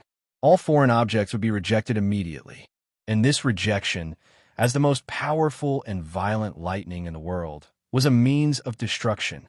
In an instant, the huge Butterfly Starry Sky Fortress was drowned in the countless green and golden lightning bolts. But at the same time, a layer of Black Death Ray energy shield appeared on the surface of the fortress. It was so thick that it was almost solid. When the green and golden lightning bolts came into contact with this Death Ray energy shield formed by antimatter light energy, their power was quickly canceled out. Therefore, as long as this Black Death Ray energy shield didn't disappear, the Butterfly Starry Sky Fortress wouldn't be damaged. This was a 100,000-meter long Starry Sky Fortress with a Death Ray energy shield. If it were a 50,000-meter long Starry Sky Fortress, it wouldn't be able to withstand the power of the lightning bolts. The Black Death Ray energy shield and energy cannons weren't a secret in terms of technical level. The human race also had them, but the antimatter light energy generation equipment was too large. Therefore, Only a 100,000-meter-long starry sky fortress like this could be equipped with them. This was also why a 100,000-meter-long starry sky fortress was a whole level higher in terms of offensive power and survivability compared to a 50,000-meter-long starry sky fortress. The difference between the two wasn't as simple as the difference in size. However, although the Butterfly Starry Sky Fortress was protected from the lightning bolts after entering the Starry Sky Thunder Tomb, because of the special properties of the Black Death Ray Energy Shield, this was only temporary and limited. This was because at every moment, the countless bolts of lightning that enveloped the gigantic ship were draining the Black Death Ray energy of the Death Ray Energy Shield. This was a terrifying consumption of energy. Even a true Starry Sky Fortress would not be able to hold on for long. In addition, the Butterfly Starry Sky Fortress had a certain advantage in the speed of the Black Death Ray Energy Shield when it was consumed in the outer regions. However, once it entered the depths of the Starry Sky Thunder Tomb, the amount and power of the lightning bolts would greatly increase, and the speed of the Black Death Ray Energy Shield would decrease. In that case, the Butterfly Starry Sky Fortress would die. Therefore, even the Butterfly Starry Sky Fortress didn't dare to enter the Starry Sky Thunder Tomb. At the same time, the Butterfly Starry Sky Fortress was at the outer regions. Xianxia didn't know any of this. Butterfly Starry Sky Fortress. He didn't know where the Butterfly Starry Sky Fortress came from. Starry Sky Fortress was Starry Sky, Starry Sky, Starry Sky. In this mysterious world where lightning bolts blotted out the sky and blocked all vision, spiritual sense, and mental energy, Xianxia's spiritual sense and mental energy weren't restricted at all. He had refined the Rai-D seal, and his body was like the Emperor of Lightning. Therefore, the lightning bolts wouldn't dare to interfere with his spiritual sense or mental energy. Have you ever seen a commoner dare to offend the Emperor's might? The Heaven Cutter Starry Sky Fortress and the Butterfly Starry Sky Fortress were both enormous objects, but one was 50,000 meters in diameter, while the other was 100,000 meters in diameter. The colors of the ships were also different. Therefore, Xianxia could tell the difference at a glance. In that instant, his mind went blank. He immediately realized that something was wrong. There was no way this was a human warship. Judging from its size, it was a real Starry Sky Fortress. If he wasn't mistaken, it must have come from the Celestial Legacy race. In other words, the main fleet of the Celestial Legacy race had finally arrived. After realizing this, Xianxia couldn't help but worry about the safety of the human fleet. Although he couldn't follow them back to the third universe, he was still a member of the human race. Moreover, the purplish warbler was still in the Heaven Cutter. Unfortunately, none of this could be affected or changed by a subjective opinion. Not to mention that the Celestial Legacy race's Starry Sky Fortress had already arrived. Even before this Silver Starry Sky Fortress arrived, what could Xianxia do when facing the human fleet other than flee? Now that the situation had developed to this extent, the only thing he could do was hope that the human fleet could successfully escape. There was nothing else he could do. As a matter of fact, he was in even more trouble now, even more so than before. After all, the Celestial Legacy race's Silver Starry Sky Fortress definitely wouldn't have entered the Starry Sky Thunder Tomb for no reason. They were clearly here for Xianxia. This also explained another problem. Either the human fleet had already been destroyed, or they had already escaped. Otherwise, the Celestial Legacy race's Starry Sky Fortress wouldn't have the time to deal with him. Given that there was still a short time, it was more likely that they had already escaped. At this thought, Xianxia immediately felt relieved. However, at the same time, his heart immediately rose to his throat. Originally, it was very simple. Previously, he was being chased by a small Starry Sky Fortress that wanted to take him away to protect him. However, it was different now. The small Starry Sky Fortress chasing after him had become a real Starry Sky Fortress. Furthermore, the Celestial Legacy race had turned from allies to enemies. The severity of the situation made him speechless. It was life-threatening. Fortunately, this is the Starry Sky Thunder Tomb, and fortunately, I've already refined the Rai-D seal. In this world, I am the only Emperor Realm Master. I hope I can use this advantage to successfully escape this calamity. With a gloomy expression, Xian muttered to himself. His figure flickered, and he entered a state of concealment. He strode towards the deepest core of the starry sky, Thunder Tomb. He was the only one who could maintain such a state of concealment in this kind of region where the fierce thunder and lightning were everywhere. If it was anyone else, even a supreme existence in the mystic light realm, it would be impossible for them to do so. They would instantly be struck back to their original form by the lightning and thunder. There was no room for negotiation. Just as Xian entered a state of concealment and disappeared into the depths of the starry sky, Thunder Tomb, Shanbo and Ying Tai, the two higher-ups of the Celestial Legacy race, were in the command cabin on the top floor of the Silver Butterfly Fortress, which was being bombarded by countless bolts of blue lightning and golden lightning. Their eyes narrowed at the same time as they muttered to themselves. Strange, I think I saw a figure walking naked in the starry sky, Thunder Tomb. Chapter 3030. Finally fulfilled as Xian's figure entered Shanbo and Ying Tai's field of vision in less than half an instant. Neither of them saw him clearly. After muttering to themselves, they quickly threw this matter to the back of their minds. After all, in this starry sky lightning graveyard, even a small fortress with a diameter of 50,000 meters could not be guaranteed to remain unscathed. Therefore, crossing this area with just one's physical body was simply too inconceivable. It was impossible. The reason why they entered this place to search for Xian's Dongshu shuttle was because, in their opinion, Xian was very likely to be Prince Xian of the human race. If that was really the case, then this Prince Xian was such a stunning figure who could secretly take away the two scout fortresses of the Demon Scout army and boldly enter the Demon Star region. It was absolutely impossible to say that he did not have some tricks up his sleeve. Perhaps he could really survive in this harsh environment of the starry sky lightning graveyard. Therefore, they held a trace of a fluke mentality and entered a search. It was completely with the intention of treating a dead horse as a living horse. Let's start searching and see if that small purple warship is still there. If it's not, it was probably destroyed by these green and golden lightning. I hope that's not the result. Otherwise, my plan to start a relationship with the human race or the demon race will be aborted. It's rare that I have some interest in this guy called Zhang Wuji. I find him quite pleasing to the eye. This kind of opportunity doesn't come by often. Creak, creak. As soon as Shanbo finished speaking, Ying Tai replied as if he was talking to himself. Shanbo clenched his fists tightly, and his eyes were about to spit fire. After a short while, this starry sky butterfly fortress slowly moved around the outskirts of the starry sky lightning graveyard. At every moment, the energy consumption was terrifying. Even Shanbo and Ying Tai were pained. At the same time, in the depths of the starry sky lightning graveyard. Outside of this area, the cyan lightning balls had already reached 100 meters in size, and the color was incomparably dense.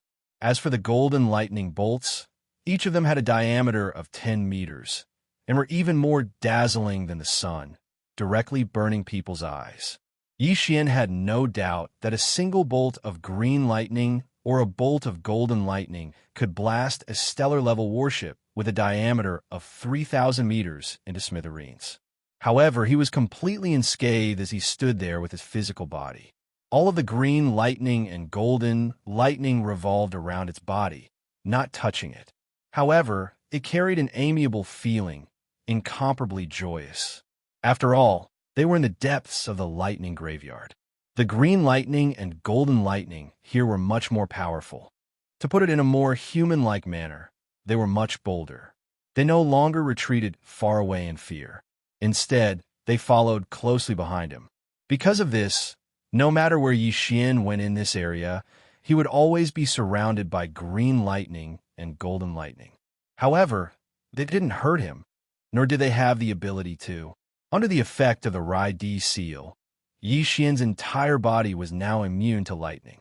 Not to mention that there was no contact at all. Even if there was contact, there wouldn't be any reaction.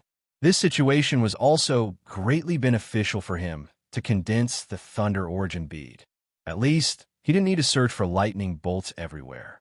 They would gather happily by themselves. In 3 months, he had to condense 10 Thunder Origin beads. Yixian didn't dare to delay, nor could he afford to delay. He immediately began to condense them. He was very nervous about condensing the first Thunder Origin bead. After all, if it took a month or half a month to condense a single Thunder Origin bead, then this time's system exploration mission would be completely over. He wasn't willing to bear the consequences. It was too painful. Rumble Kacha, Kacha. As the Raidi seal was brought out by Yixian and hung above his head, the entire depths of the Thunder Graveyard exploded in an instant, as if a ladle of ice water had been poured into a pot of boiling oil. Countless green lightning bolts were attracted and exploded above Yixian's head. A sea of golden lightning bolts struck down and wreaked havoc on Yixian's head. However, all of this couldn't cause any harm to Yixian. The surface of his body was always shrouded in a thin layer of green mist. He stood in the void where the lightning was wreaking havoc with his hands behind his back, exuding a thick emperor's aura. He was unfazed by anything. Large amounts of green lightning and golden lightning gradually enveloped the Raidi seal and even Yixian's entire body. In the end, it formed a huge lightning cocoon with green lightning and golden lightning flashing incessantly. Yixian, with the Raidi seal above his head, was the core of this huge lightning cocoon. At this moment, the green hazy mist that originally enveloped his body suddenly expanded and spread outwards, enveloping the entire giant green-gold cocoon and turning it into a misty green color. Then, it began to condense inwards. The entire process was basically the same as what Yixian saw in the inheritance of the Raidi seal. After an unknown amount of time, in the end, the giant cocoon that was like a small meteor and formed from hundreds of millions of bolts of green lightning and golden lightning finally disappeared. On the other hand, a golden Thunder Origin bead appeared above the Thunder Emperor seal that floated above Yixian's head. It was only the size of a pigeon's egg, but it emitted an invisible pressure that could destroy the heavens and earth. At this moment, Yixian suddenly came to a realization in his heart. It seemed that the purpose of condensing this Thunder Source bead was not just to complete the system's exploration mission. The system's exploration mission was just a pretext, and the reward of 10 Thunder Source beads was a huge fortune for Yixian. This Thunder Source bead was obviously equivalent to a one-time use lightning attribute magic treasure, but its power was terrifying. According to Yixian's estimation, if he threw out 1 Thunder Source bead, it was estimated that even the supreme existence of the 10th realm of the Heavenly Insight realm would be wiped out in an instant. The power of a small Thunder Source bead formed by the extreme compression of hundreds of millions of thunderbolts and lightning could be imagined with one's toes. Realizing this, Yixian's enthusiasm immediately increased, and his entire body became excited. This was a once-in-a-lifetime opportunity. If it were any other place, condensing 1 Thunder Source bead would require an endless amount of effort and energy, but here, almost everything came naturally. Under such circumstances, not to mention 10 Thunder Source beads, even if he had to condense 100 Thunder Source beads, he would be willing. If he missed this opportunity, there wouldn't be another one. Just as Yixian was getting excited, the successfully condensed Thunder Source bead entered the Raidi seal with a flash. This Thunder Source bead was too strong, and other than the Raidi seal, no other storage magic treasure could store it. Once stored, there was a possibility of it exploding at any time, and the loss was not worth it. At this point, Yixian finally got what he wanted and successfully condensed the first Thunder Source bead. After the Thunder Source bead entered the Raidi seal, he finally spared some time to check the time. It had been exactly 3 days. Chapter 30-31. Thunder Sea Fortress, the first Thunder Origin Pearl, took 3 whole days to condense. However, that was because it was Yixian's first time and he was still a little unfamiliar with it. According to his calculations, as Yixian became more familiar with the next 9 Thunder Origin Pearls, the time required to condense the final Thunder Origin Pearl would definitely be shorter. That was indeed the case. For the next 9 Thunder Origin Pearls, The time required for Xian to successfully condense them was indeed shorter than the previous one. When it came to the final Thunder Origin Pearl, it actually took less than 2 days to condense it. A total of 10 Thunder Origin Pearls had been condensed in just over 2 months. There was still 1 week left before the 3-month time limit for the system's exploration.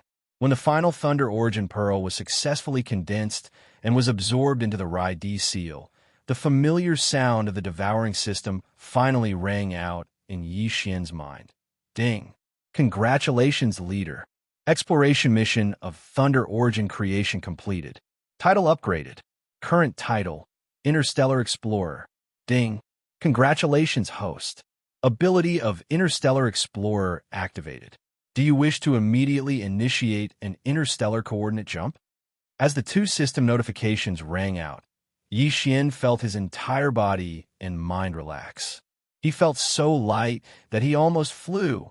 He had finally completed the system's exploration mission this time. The system's title had finally reached the 3rd level of Interstellar Explorer. He finally had the ability to initiate an interstellar coordinate jump. In other words, the current Xian had nothing to fear even if he met a supreme being of the 10th realm, the Grotto Heaven realm. With a single thought, he could initiate an interstellar coordinate jump and instantly enter the black hole of life. Not only was the black hole Xian's secret escape route, but it was also his territory. Countless star ladles were stationed there. Even if a supreme being of the Grotto Heaven realm appeared, Xian could command the star ladle army to crush him. For a moment, Xian was in high spirits. He felt a sense of exaltation. From this moment on, he no longer had to be careful and patient in the devil domain. Even if he was in danger, without using the Weeping Soul Bloodhorn and the Headless Infant Corpse, he would at least be able to protect himself. With a thought, the Rai-D seal, which was originally floating above Xian's head, instantly disappeared into Xian's body and returned to his knowledge sea, floating in the middle of it. Thanks to the addition of 10 Thunder Source Pearls, even Xian could clearly sense that the Rai-D seal was different from before. When the Rai-D seal returned, the 4 treasures and crystals hovering above his mind became even quieter. There was a feeling of awe. Even the headless corpse on Xian's left chest, which had transformed into a headless corpse lamp tattoo, seemed to move slightly at this moment. However, it only moved slightly. It felt as if, with the 10 Thunder Source Pearls as a foundation, the Rai-D seal finally had the qualifications to be looked at by the headless infant corpse. This was Xian's intuition, but he believed it without a doubt. The headless infant corpse was really mysterious and powerful. However, even though the Rai-D seal had returned to Xian's body, the 3-inch thick layer of green mist still remained. This layer of green mist had originated from the Rai-D seal. Thanks to the 10 Thunder Source Pearls inside the Rai-D seal, the Emperor's might had increased tremendously. This was immediately reflected on Xian's body. Previously, in the depths of the starry sky Thunder Tomb, the much more powerful green and golden lightning bolts had only been close to it. They were not like the similar existences in the periphery who would retreat out of fear. But now, with the great increase in the power of the Thunder Emperor seal, perhaps a part of the reason why it had consumed countless green lightning and golden lightning to condense into 10 Thunder Origin beads, directly led to the fact that in the depths of the Thunder Tomb, a large amount of green lightning and golden lightning far surpassed the surrounding area. When faced with the Thunder Emperor's might that emanated from Xian's body, they actually displayed a scene of retreating far, away due to fear. At this moment, Xian stood there with his hand behind his back. However, there was not a single green lightning bolt or golden lightning bolt within 100 feet of him. An invisible and dense Emperor's might radiated from him, looking down on the entire boundless Thunder Tomb. His aura was unparalleled for a moment. Following the completion of the system's exploration mission, Xian was pleasantly surprised for a moment before his emotions quickly calmed down. He began to think about his next move. According to his wishes, he should continue to condense the Thunder Source Pearls. However, on the one hand, the starry sky Thunder Tomb was here and would not run away.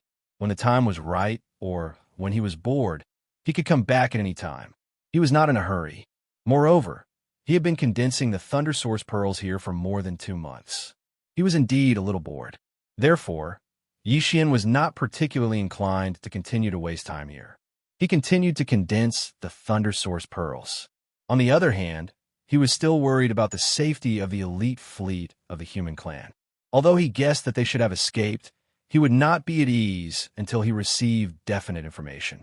Moreover, it had been nearly 3 months since the collapse of the Black Mosquito Star. As the Holy Sun, it was inconvenient for him to not appear for too long. Otherwise, in the case that there was no one in the Black Mosquito tribe, a commander, high priest, or holy son would appear out of thin air from the Demon Imperial Star to take control of the situation. In that case, if Yixian wanted to take on the position of the Holy Sun, or even the position of the Great Commander and the High Priest, he would have to take on the 3 important positions of the tribe. He would have to go around swindling people and openly searching for the devouring origin. Considering all this, it was indeed time for him to leave the Starry Sky Thunder Tomb, wander around, and show his face. After making the decision, Yixian's figure flashed, and he hurried from the depths of the Starry Sky Thunder Tomb to the periphery. After a short while, just as he arrived at the periphery of the Starry Sky Thunder Tomb, he encountered a Starry Sky fortress that had just rushed into the Thunder Tomb star area. It was the Butterfly. Speaking of which, enemies often cross paths. In the past 3 months, the Butterfly had only entered the Starry Sky Thunder Tomb 4 times. Previously, it had only entered 3 times. Now it was the 4th time. Each time, it would stay in the Thunder Tomb star area for a day, searching a fan-shaped area of 45 degrees around the Thunder Tomb. Originally, this was the last time it entered, and it should have searched the entire periphery of the Thunder Tomb star area. If it did not find the purple warship, the Butterfly would leave in a day and return to the Heavenly Legacy tribe. However, at this critical juncture, the 2 parties bumped into each other head-on. And this time, it was not only Yixian who saw the Butterfly, but also Shan Bo and Ying Tai, the 2 high-ranking members of the Heavenly Legacy tribe inside the Butterfly, who also saw Yixian. Yixian was sure of this by intuition, so his face was completely gloomy. Now, he had no other choice but to use the power of the Thunder Sea to trap and kill this Starry Sky fortress of the Heavenly Legacy tribe. Chapter 30-32. Lightning Seal Emperors Might. The 2 sides clashed head-on. Yixian was caught off guard and had no time to dodge or hide himself. The moment the opponent's massive star fortress entered his line of sight, Yixian knew that he had been exposed. If he had been on a warship at this time, there would have been some leeway to turn the situation around. However, Yixian was currently standing in the middle of this Star Thunder Tomb with only his physical body. There was not even a single bolt of green lightning or golden lightning around him. All of them had retreated into the distance in fear. This scene was extremely shocking. After Yixian refined the Thunder Emperor seal and condensed 10 Thunder Origin beads, he had a better understanding of the power of the Starry Sky Thunder Tomb. He was already well aware of it. Without a doubt, this scene was extremely shocking to the Tianji race clansmen in the Star Fortress. They could not possibly pretend that they had not seen this and would definitely investigate this matter further. When that time came, the situation would be extremely unfavorable to Yixian. Therefore, his killing intent surged in the first instant. If this were any other place, Yixian would definitely be thinking of other countermeasures. However, since this was the Star Thunder Tomb and he had refined the Rai-D seal, he had complete control over all the green and golden lightning in this area. In that case, there was a possibility that he could kill the opponent. Yixian could not abandon what was close at hand for what was far away. Destroying this star fortress of the Tianji race was the most direct and convenient way to deal with it. Since there was a possibility, why not? Moreover, doing this would also give him a high chance of obtaining a star fortress of the Tianji race. Yixian only had 2 large star fortresses and a small star fortress with a diameter of 5,000 meters. Let alone a true star fortress with a diameter of 100,000 meters, he did not even have a small star fortress with a diameter of 50,000 meters or a star fortress with a diameter of 20,000 meters. If he could obtain this star fortress of the Tianji race, his foundation would instantly soar by countless times. As this thought arose in his mind, Yi Xian's heart began to pound with excitement. His desire to kill had been aroused. At the same time, in the command cabin on the top floor of the interstellar fortress called the Butterfly, the two Heaven's legacy race leaders, Shanbo and Ing Tai, both widened their eyes. Everything that happened in front of them made them feel as if they were in a dream. A demon cultivator whose cultivation aura was only at the satellite realm, was actually able to walk in this starry sky, lightning grave with his physical body. What was even stranger was that he had his hands behind his back, as if he was taking a stroll in his own courtyard. He was walking in an extremely comfortable manner. However, there was not a single bolt of green lightning or golden lightning within 100 meters of his body. It was as if all of them were fearful of him and were retreating far away. Even though they saw it with their own eyes, the two of them still didn't dare to believe it. It was too inconceivable. Why do I feel like there's a formless emperor's might emanating from this brat? It had nothing to do with anything else and only worked on these thunderbolts and lightning. Was this the rhythm that commanded all the thunderbolts in the world? How'd he do it? This person has a big secret. Prince Xian? This identity is basically confirmed. No matter how amazing a holy son of a demon tribe is, it's impossible for him to have such a terrifying ability.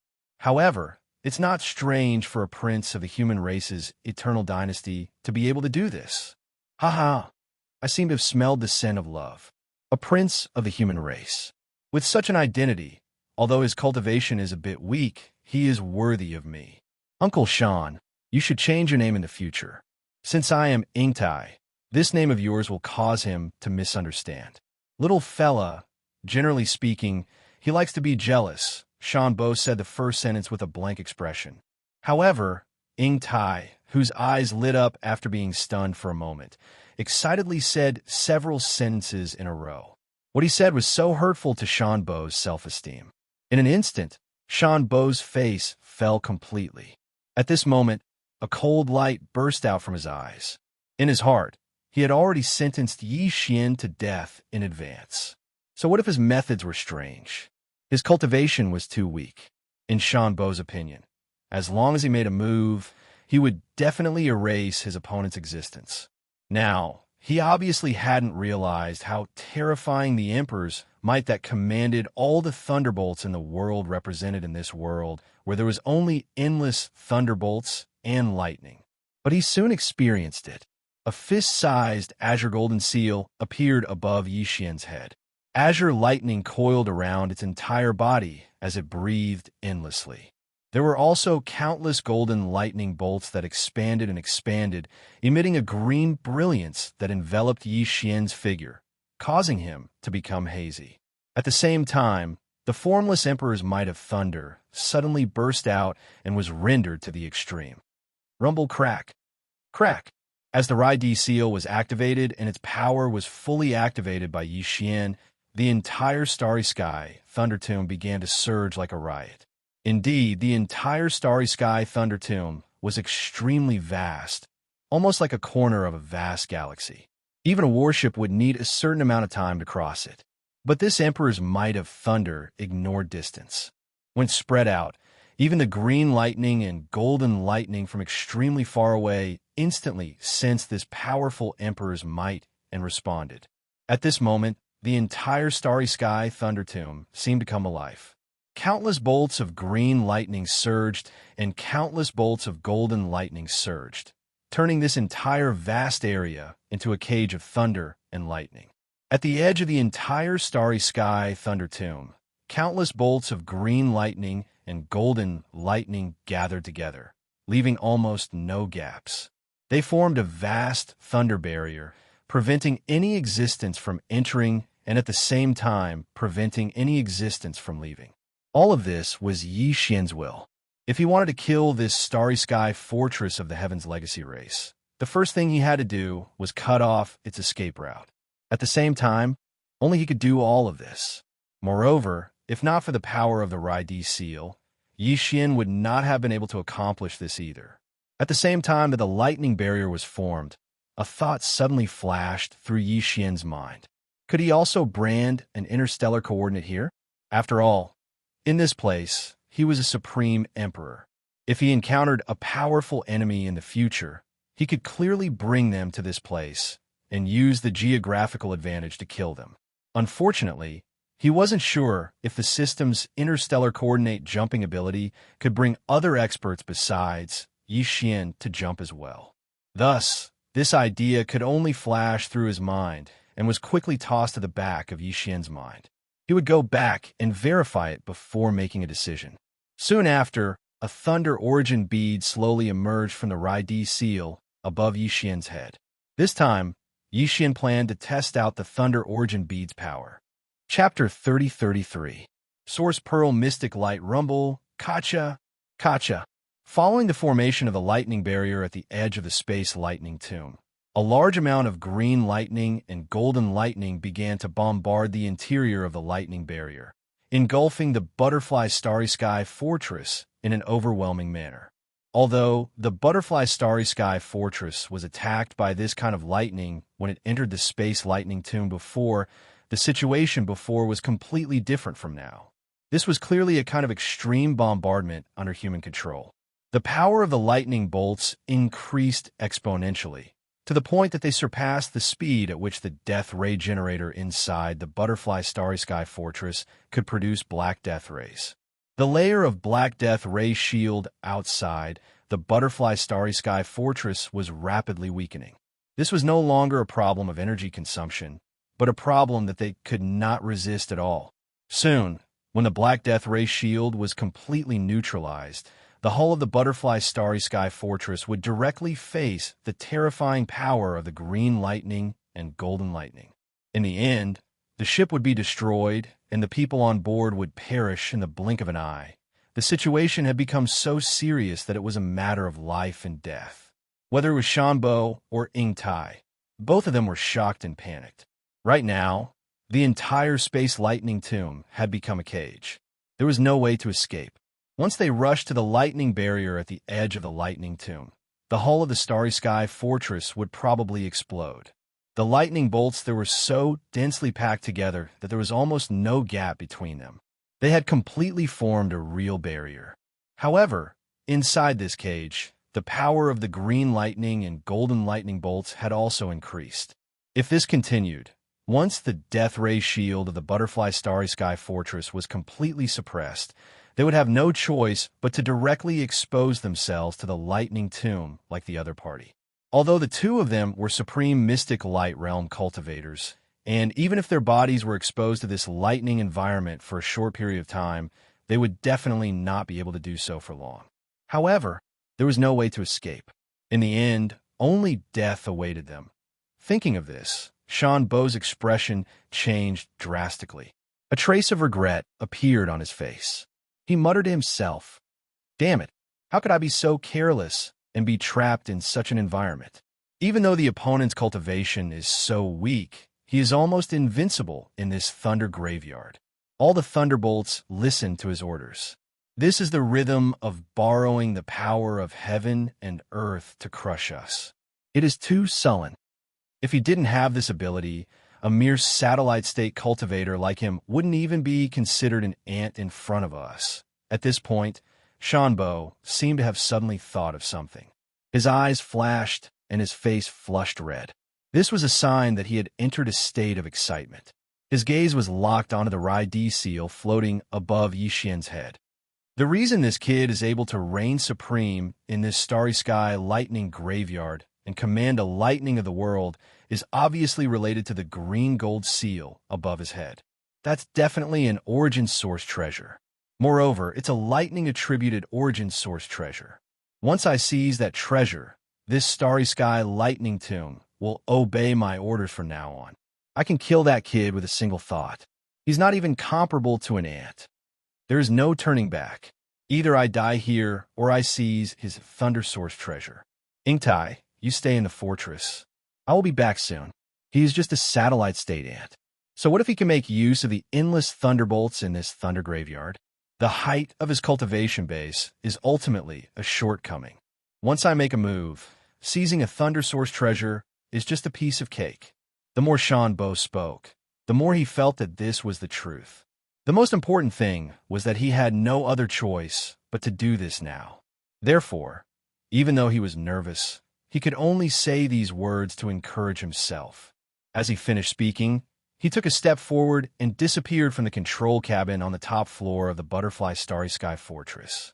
He appeared outside the ship, surrounded by a mysterious brilliance, and quickly shot toward the place where the thunderbolts had gathered.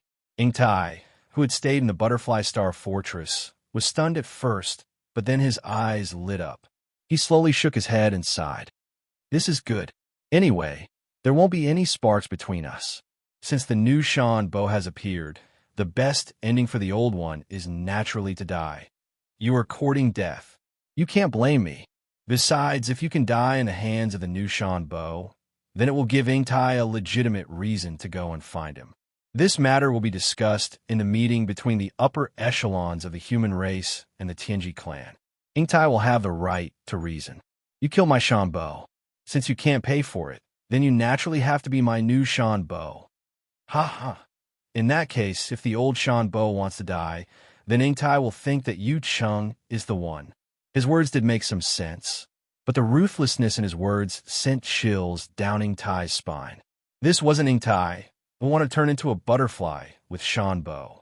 This was clearly a poisonous female scorpion that wanted to devour her husband.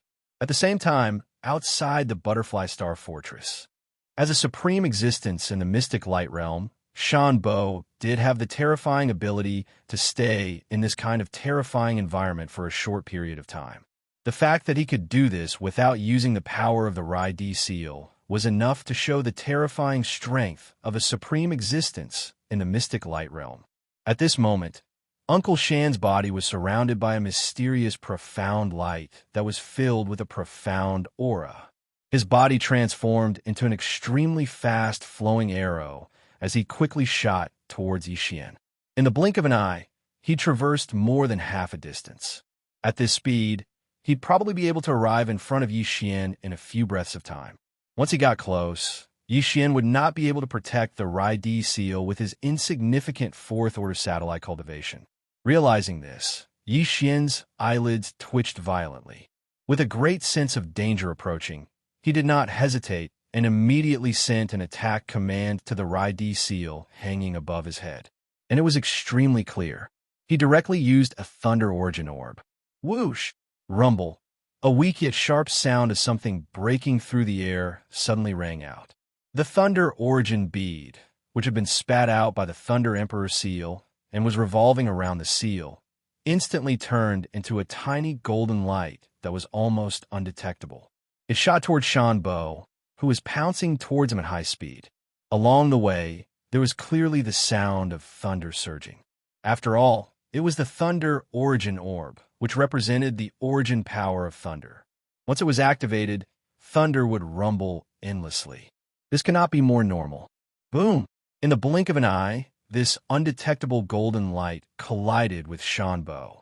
The latter was in this kind of environment where golden lightning was raging everywhere, and it was impossible to see through it, so he did not dodge at all. Chapter 3034. Harvest the Mystic Light Realm was the 11th realm in the universe. The so-called Mystic Light Realm was the protective mystic light that Xianbo used to protect his body. It was said that this mystic light had something to do with the laws of the universe. The 10th realm was the Grotto Heaven Realm. After reaching the peak of the Grotto Heaven Realm and successfully forming a faint strand of mystic light, they could be considered to have broken through to the first level of the Mystic Light Realm. In the entire Mystic Light Realm, the only thing a cultivator could do was to continuously strengthen the strand of mystic light that they formed. After reaching a certain point, the quantity would cause the quality to change, and they would be able to break through and enter the next realm. From this perspective, it wouldn't be an exaggeration to say that this strand of Mystic Light Realm was the life of a Mystic Light Realm cultivator. When a mystic light was formed, life would exist. When a mystic light collapsed, everything would disappear. Even if they didn't die, they would return to their original form. In this kind of environment filled with endless lightning, the mystic light would collapse and return to its original form.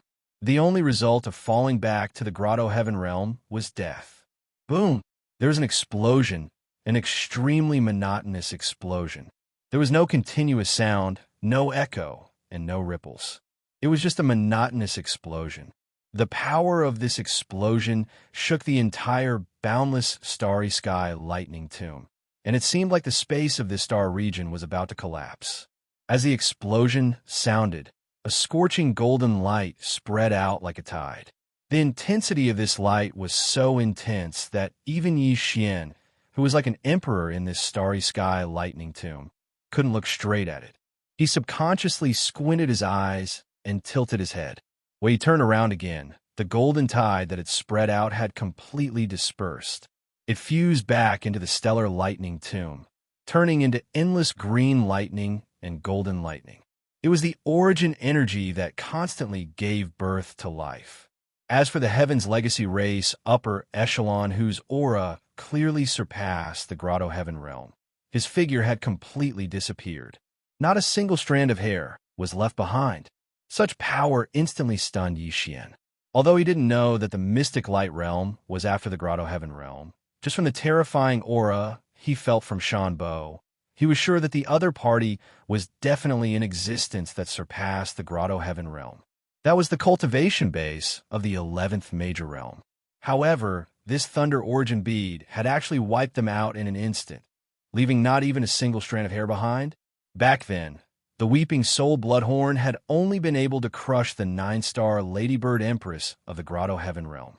But now, the Thunder Origin bead was able to instantly obliterate even the supreme existence of the 11th stage, who had surpassed the Grotto Heaven realm.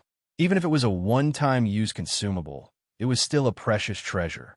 More importantly, if Xianxia wanted to summon the Weeping Soul Bloodhorn, he would have to privately discuss with the Headless Infant Corpse in advance. However, he had absolute control over the remaining 9 Thunder Origin Pearls in his possession.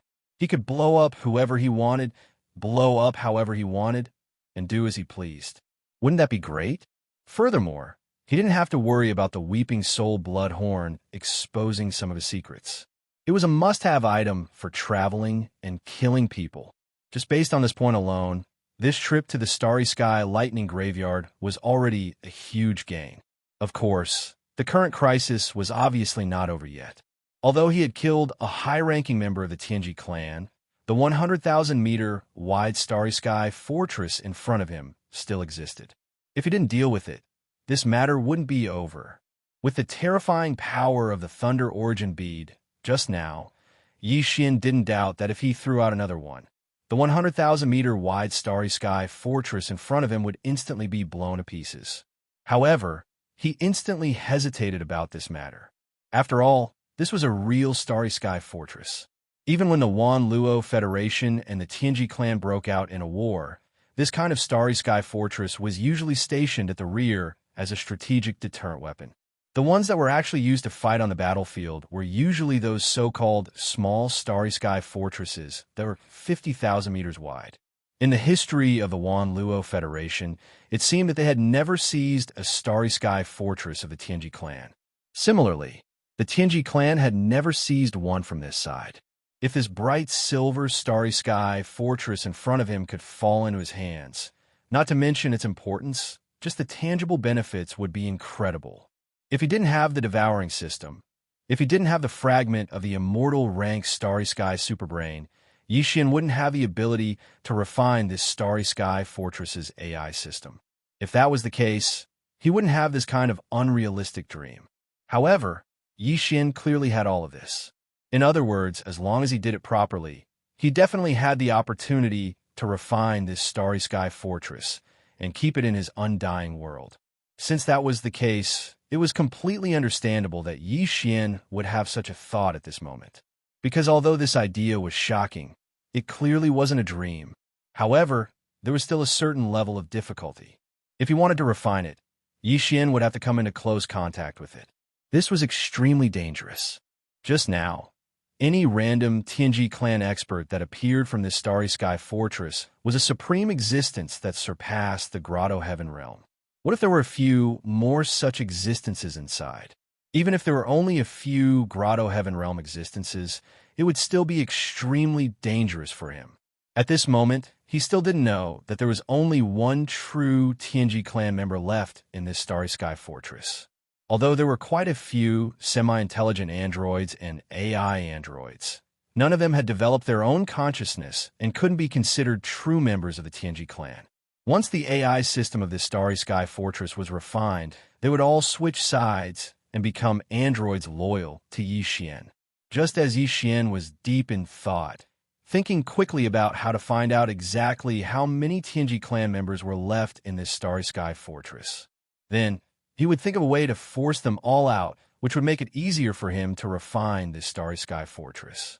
Suddenly, a mysterious light flashed in the sky above the lightning graveyard, and the figure of a woman quietly appeared. This woman was naturally the last member of the Tianji clan in this Starry Sky Fortress of the Butterflies, the high-ranking member of the Tianji clan who called herself Yingtai. In other words, after her appearance, there was no longer a single Tianji clan member in the Starry Sky Fortress behind her. There were only a few semi-intelligent androids and AI androids left. However, Yi Xian didn't know this yet. Otherwise, he would have taken action immediately. This was a once-in-a-lifetime opportunity. However, at this moment, another powerful member of the Tianji clan suddenly appeared in the sky above the lightning graveyard, and the aura she exuded was no weaker than that of the previous one.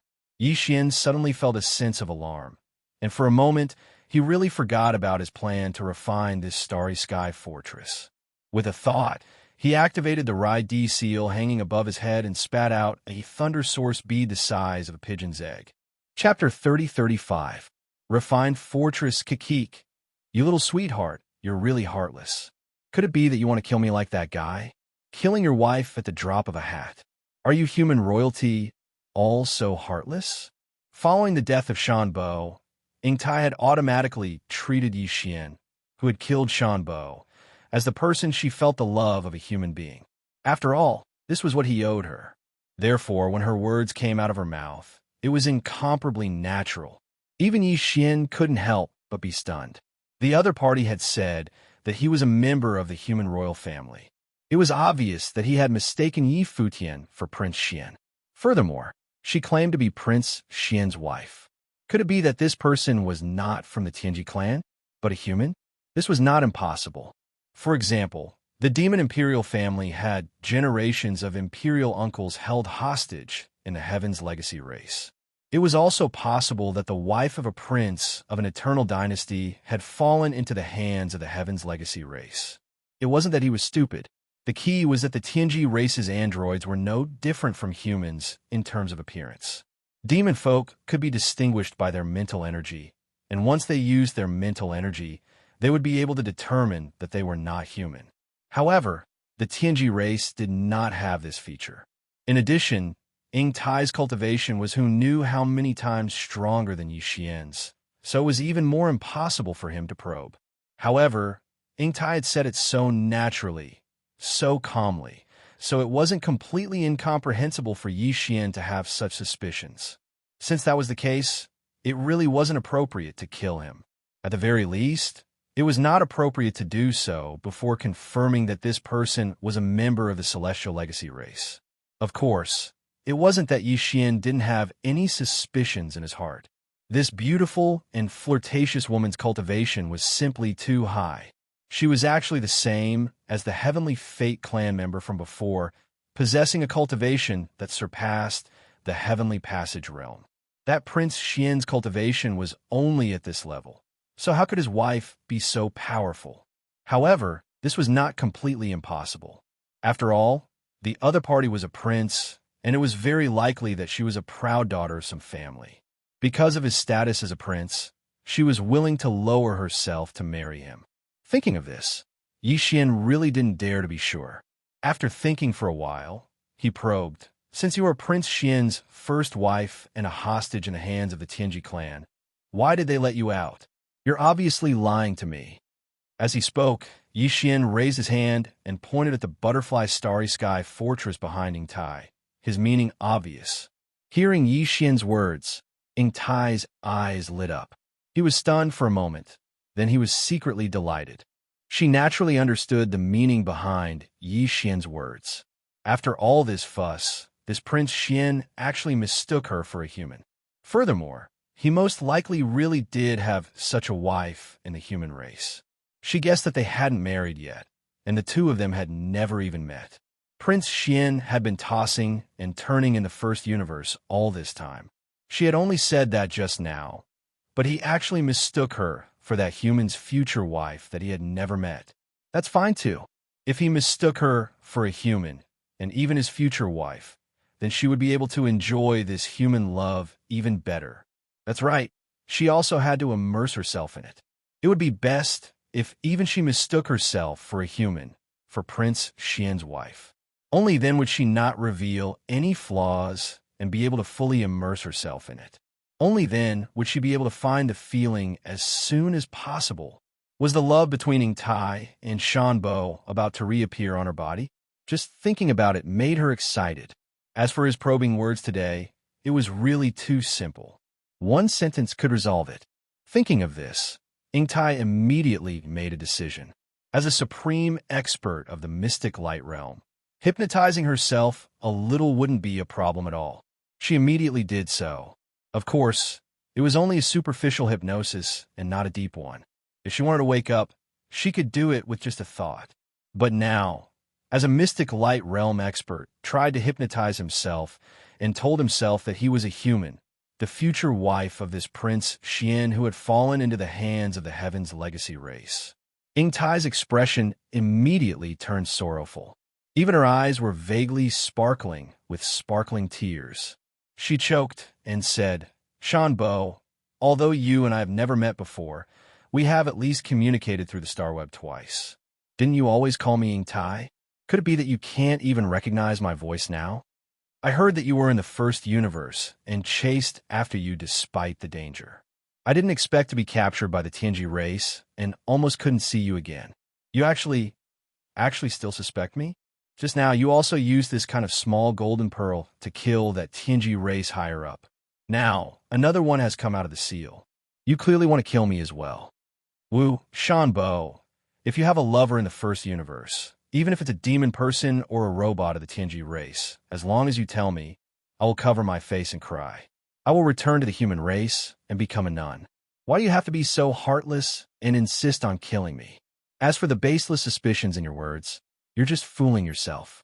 Don't you know that the celestial clan's upper echelons generally own a space fortress or a space fortress? Everything else is a robot. You have been in the first universe for so long. How can you not know this? That Heaven's legacy race clansman was clearly killed by you. Other than me, there are only a few AI mechs in this space fortress. How can they trap me? You are using such a simple and childish reason to fool me. This is clearly too perfunctory. Shanbo, you have a change of heart. Wu. As she spoke, Ing Tai seemed to gradually immerse herself in it and actually started crying. That delicate appearance of a pear flower in the rain, coupled with the pitiful appearance of covering her face and crying, instantly caused Yi Xian to be dumbfounded. At the same time, his scalp went numb. Shanbo, Ing Tai, what the F***CK? He really didn't expect that Prince Xian, who was still trapped in the myriad hell at the bottom of the Black Wind, would be so jealous. The two of them hadn't even met yet, but he was already calling her Shanbo, Ing Tai. Now all of this was being blamed on him. What a scam. In addition, after listening to the other party's words, he also came to a realization. Just as this woman who called herself Ing Tai said, the upper echelons of the Tianji clan did generally sit on a space fortress by themselves. After all, they were robots. In terms of mechanical intelligence, they had a huge advantage over humans. There was no need for them to have many people. That would be a waste of their race's resources. However, although Yi Xian believed most of what this woman said, he didn't completely believe it. He immediately had a plan in his mind and prepared for the final test. Chapter 3036. Fifth rank satellite in Yi Xian's opinion. If the other party was from the Heaven's legacy race, then her acting was clearly just to numb him so that she could take advantage of the situation to ambush him. In order to achieve this goal, it wouldn't be worth it to hand over the entire Starry Sky Fortress. Therefore, using refining this Starry Sky Fortress as a method of probing was extremely accurate according to Yi Xian's deduction and analysis. True gold wasn't afraid of fire, and it wasn't true gold that was afraid of fire. Unfortunately, although he had guessed partially correctly, he had guessed the other party's goal wrong. This was the root of the problem. If even the root of the problem was wrong, then what was the point of following up on this point?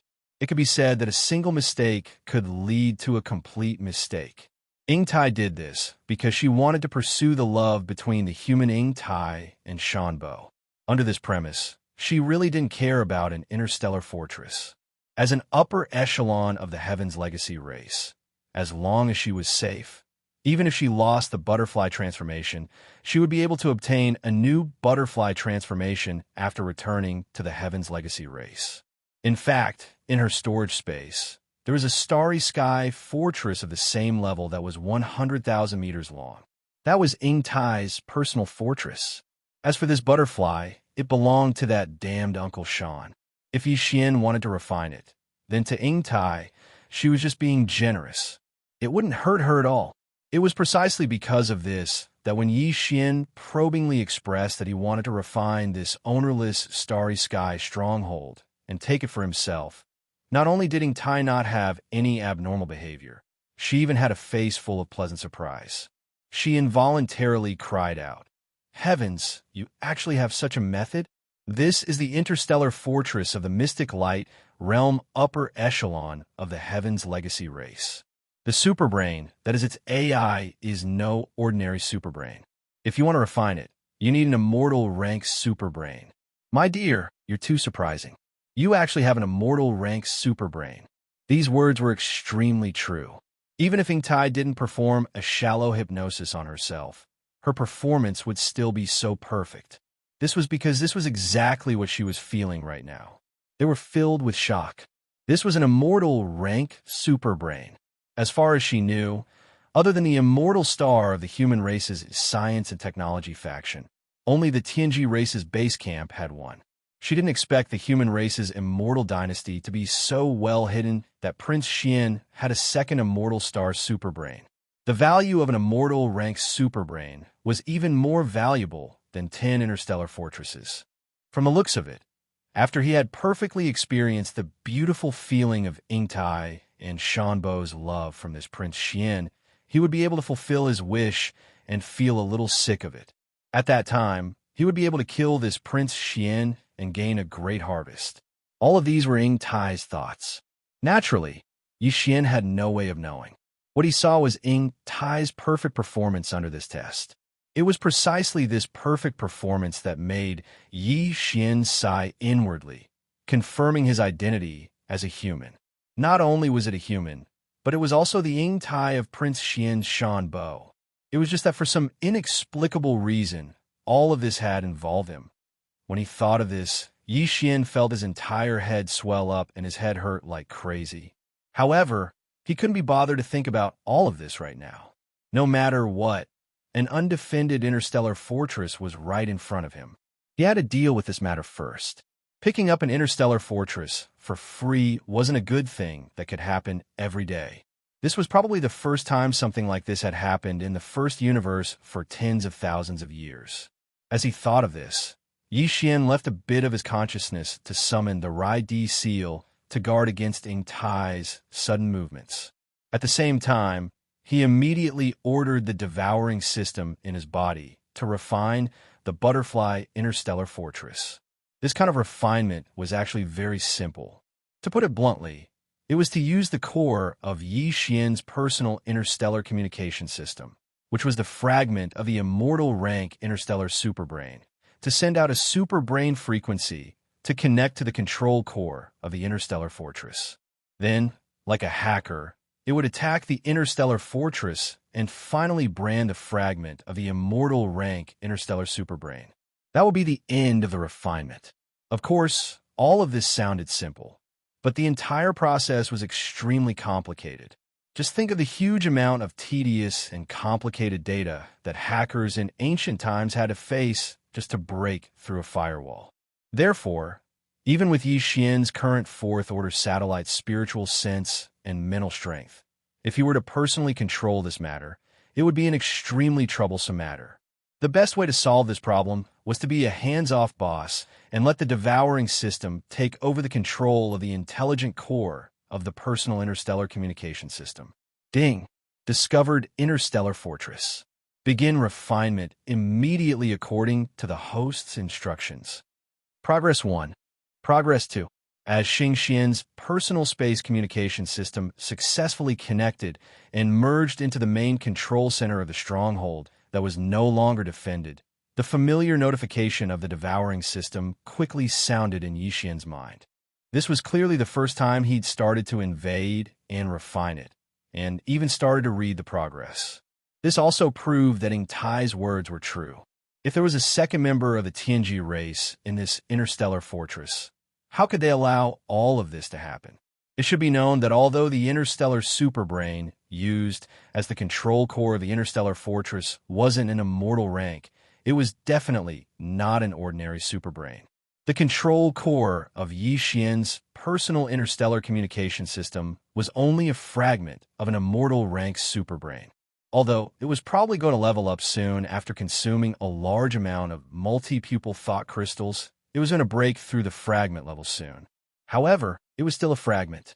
If the control core of the interstellar fortress was controlled by a member of the Tianji race, it would be impossible for Yi Xian's personal interstellar communication system to be so easily connected and merged into the interstellar fortress so quickly and easily. When he thought of this, Yi Xian's wariness towards Ing Tai immediately lessened. After all, everything that she had done proved that she was a human. Even Yi Xian felt that he couldn't find fault with her anymore. This process of reading the progress didn't last long. After all, the interstellar communication system was already undefended, so the refinement process wasn't stressful at all. After about half an hour, the notification of the devouring system rang in Yi Xian's mind again. Ding. Congratulations to the host for refinement success. Ding. Congratulations to the host for leveling up. Current level, 5th order satellite. Ding. Congratulations to the host for leveling up the super brain fragment. Current level, infant. Chapter 3037. Translator, Endless Fantasy Translation Editor. Endless Fantasy Translation, I want to fall in love with you, Ding. Congratulations to the host. Your personal space communication system has been successfully upgraded. Current level of the star brain, infant. Current level of coverage of the star brain, 1 light-year in diameter. Current level of network communication ability. After connecting, except for connecting and merging with the star brain of the same level, the star brain of the same level can be invaded. Ding. Congratulations to the host. Discover the star brain's central frequency. Type, microLAN. Star brain's level, normal. Do you want to connect immediately? Ding. Congratulations to the host. Discover the star brain's central frequency. Type, microLAN. Before Yi Xian could recover from his shock, a series of system notifications sounded out in his mind once again. Obviously, the notifications were because the fragment of his personal space communication system, which was the main control center of his space communication system, had been upgraded, which led to the upgrade of his personal space communication system. After the upgrade, the active search range of Yi Xian's personal space communication system had increased from 1 light month to 1 light year. This was definitely a huge improvement, which would be of great significance to his search for the origin of devouring in the future. As for the star brain's central frequency mentioned by the last 2 notifications, if he was not mistaken, it should be the signal of the star brain's central frequency sent out by some of the slave fleets of the first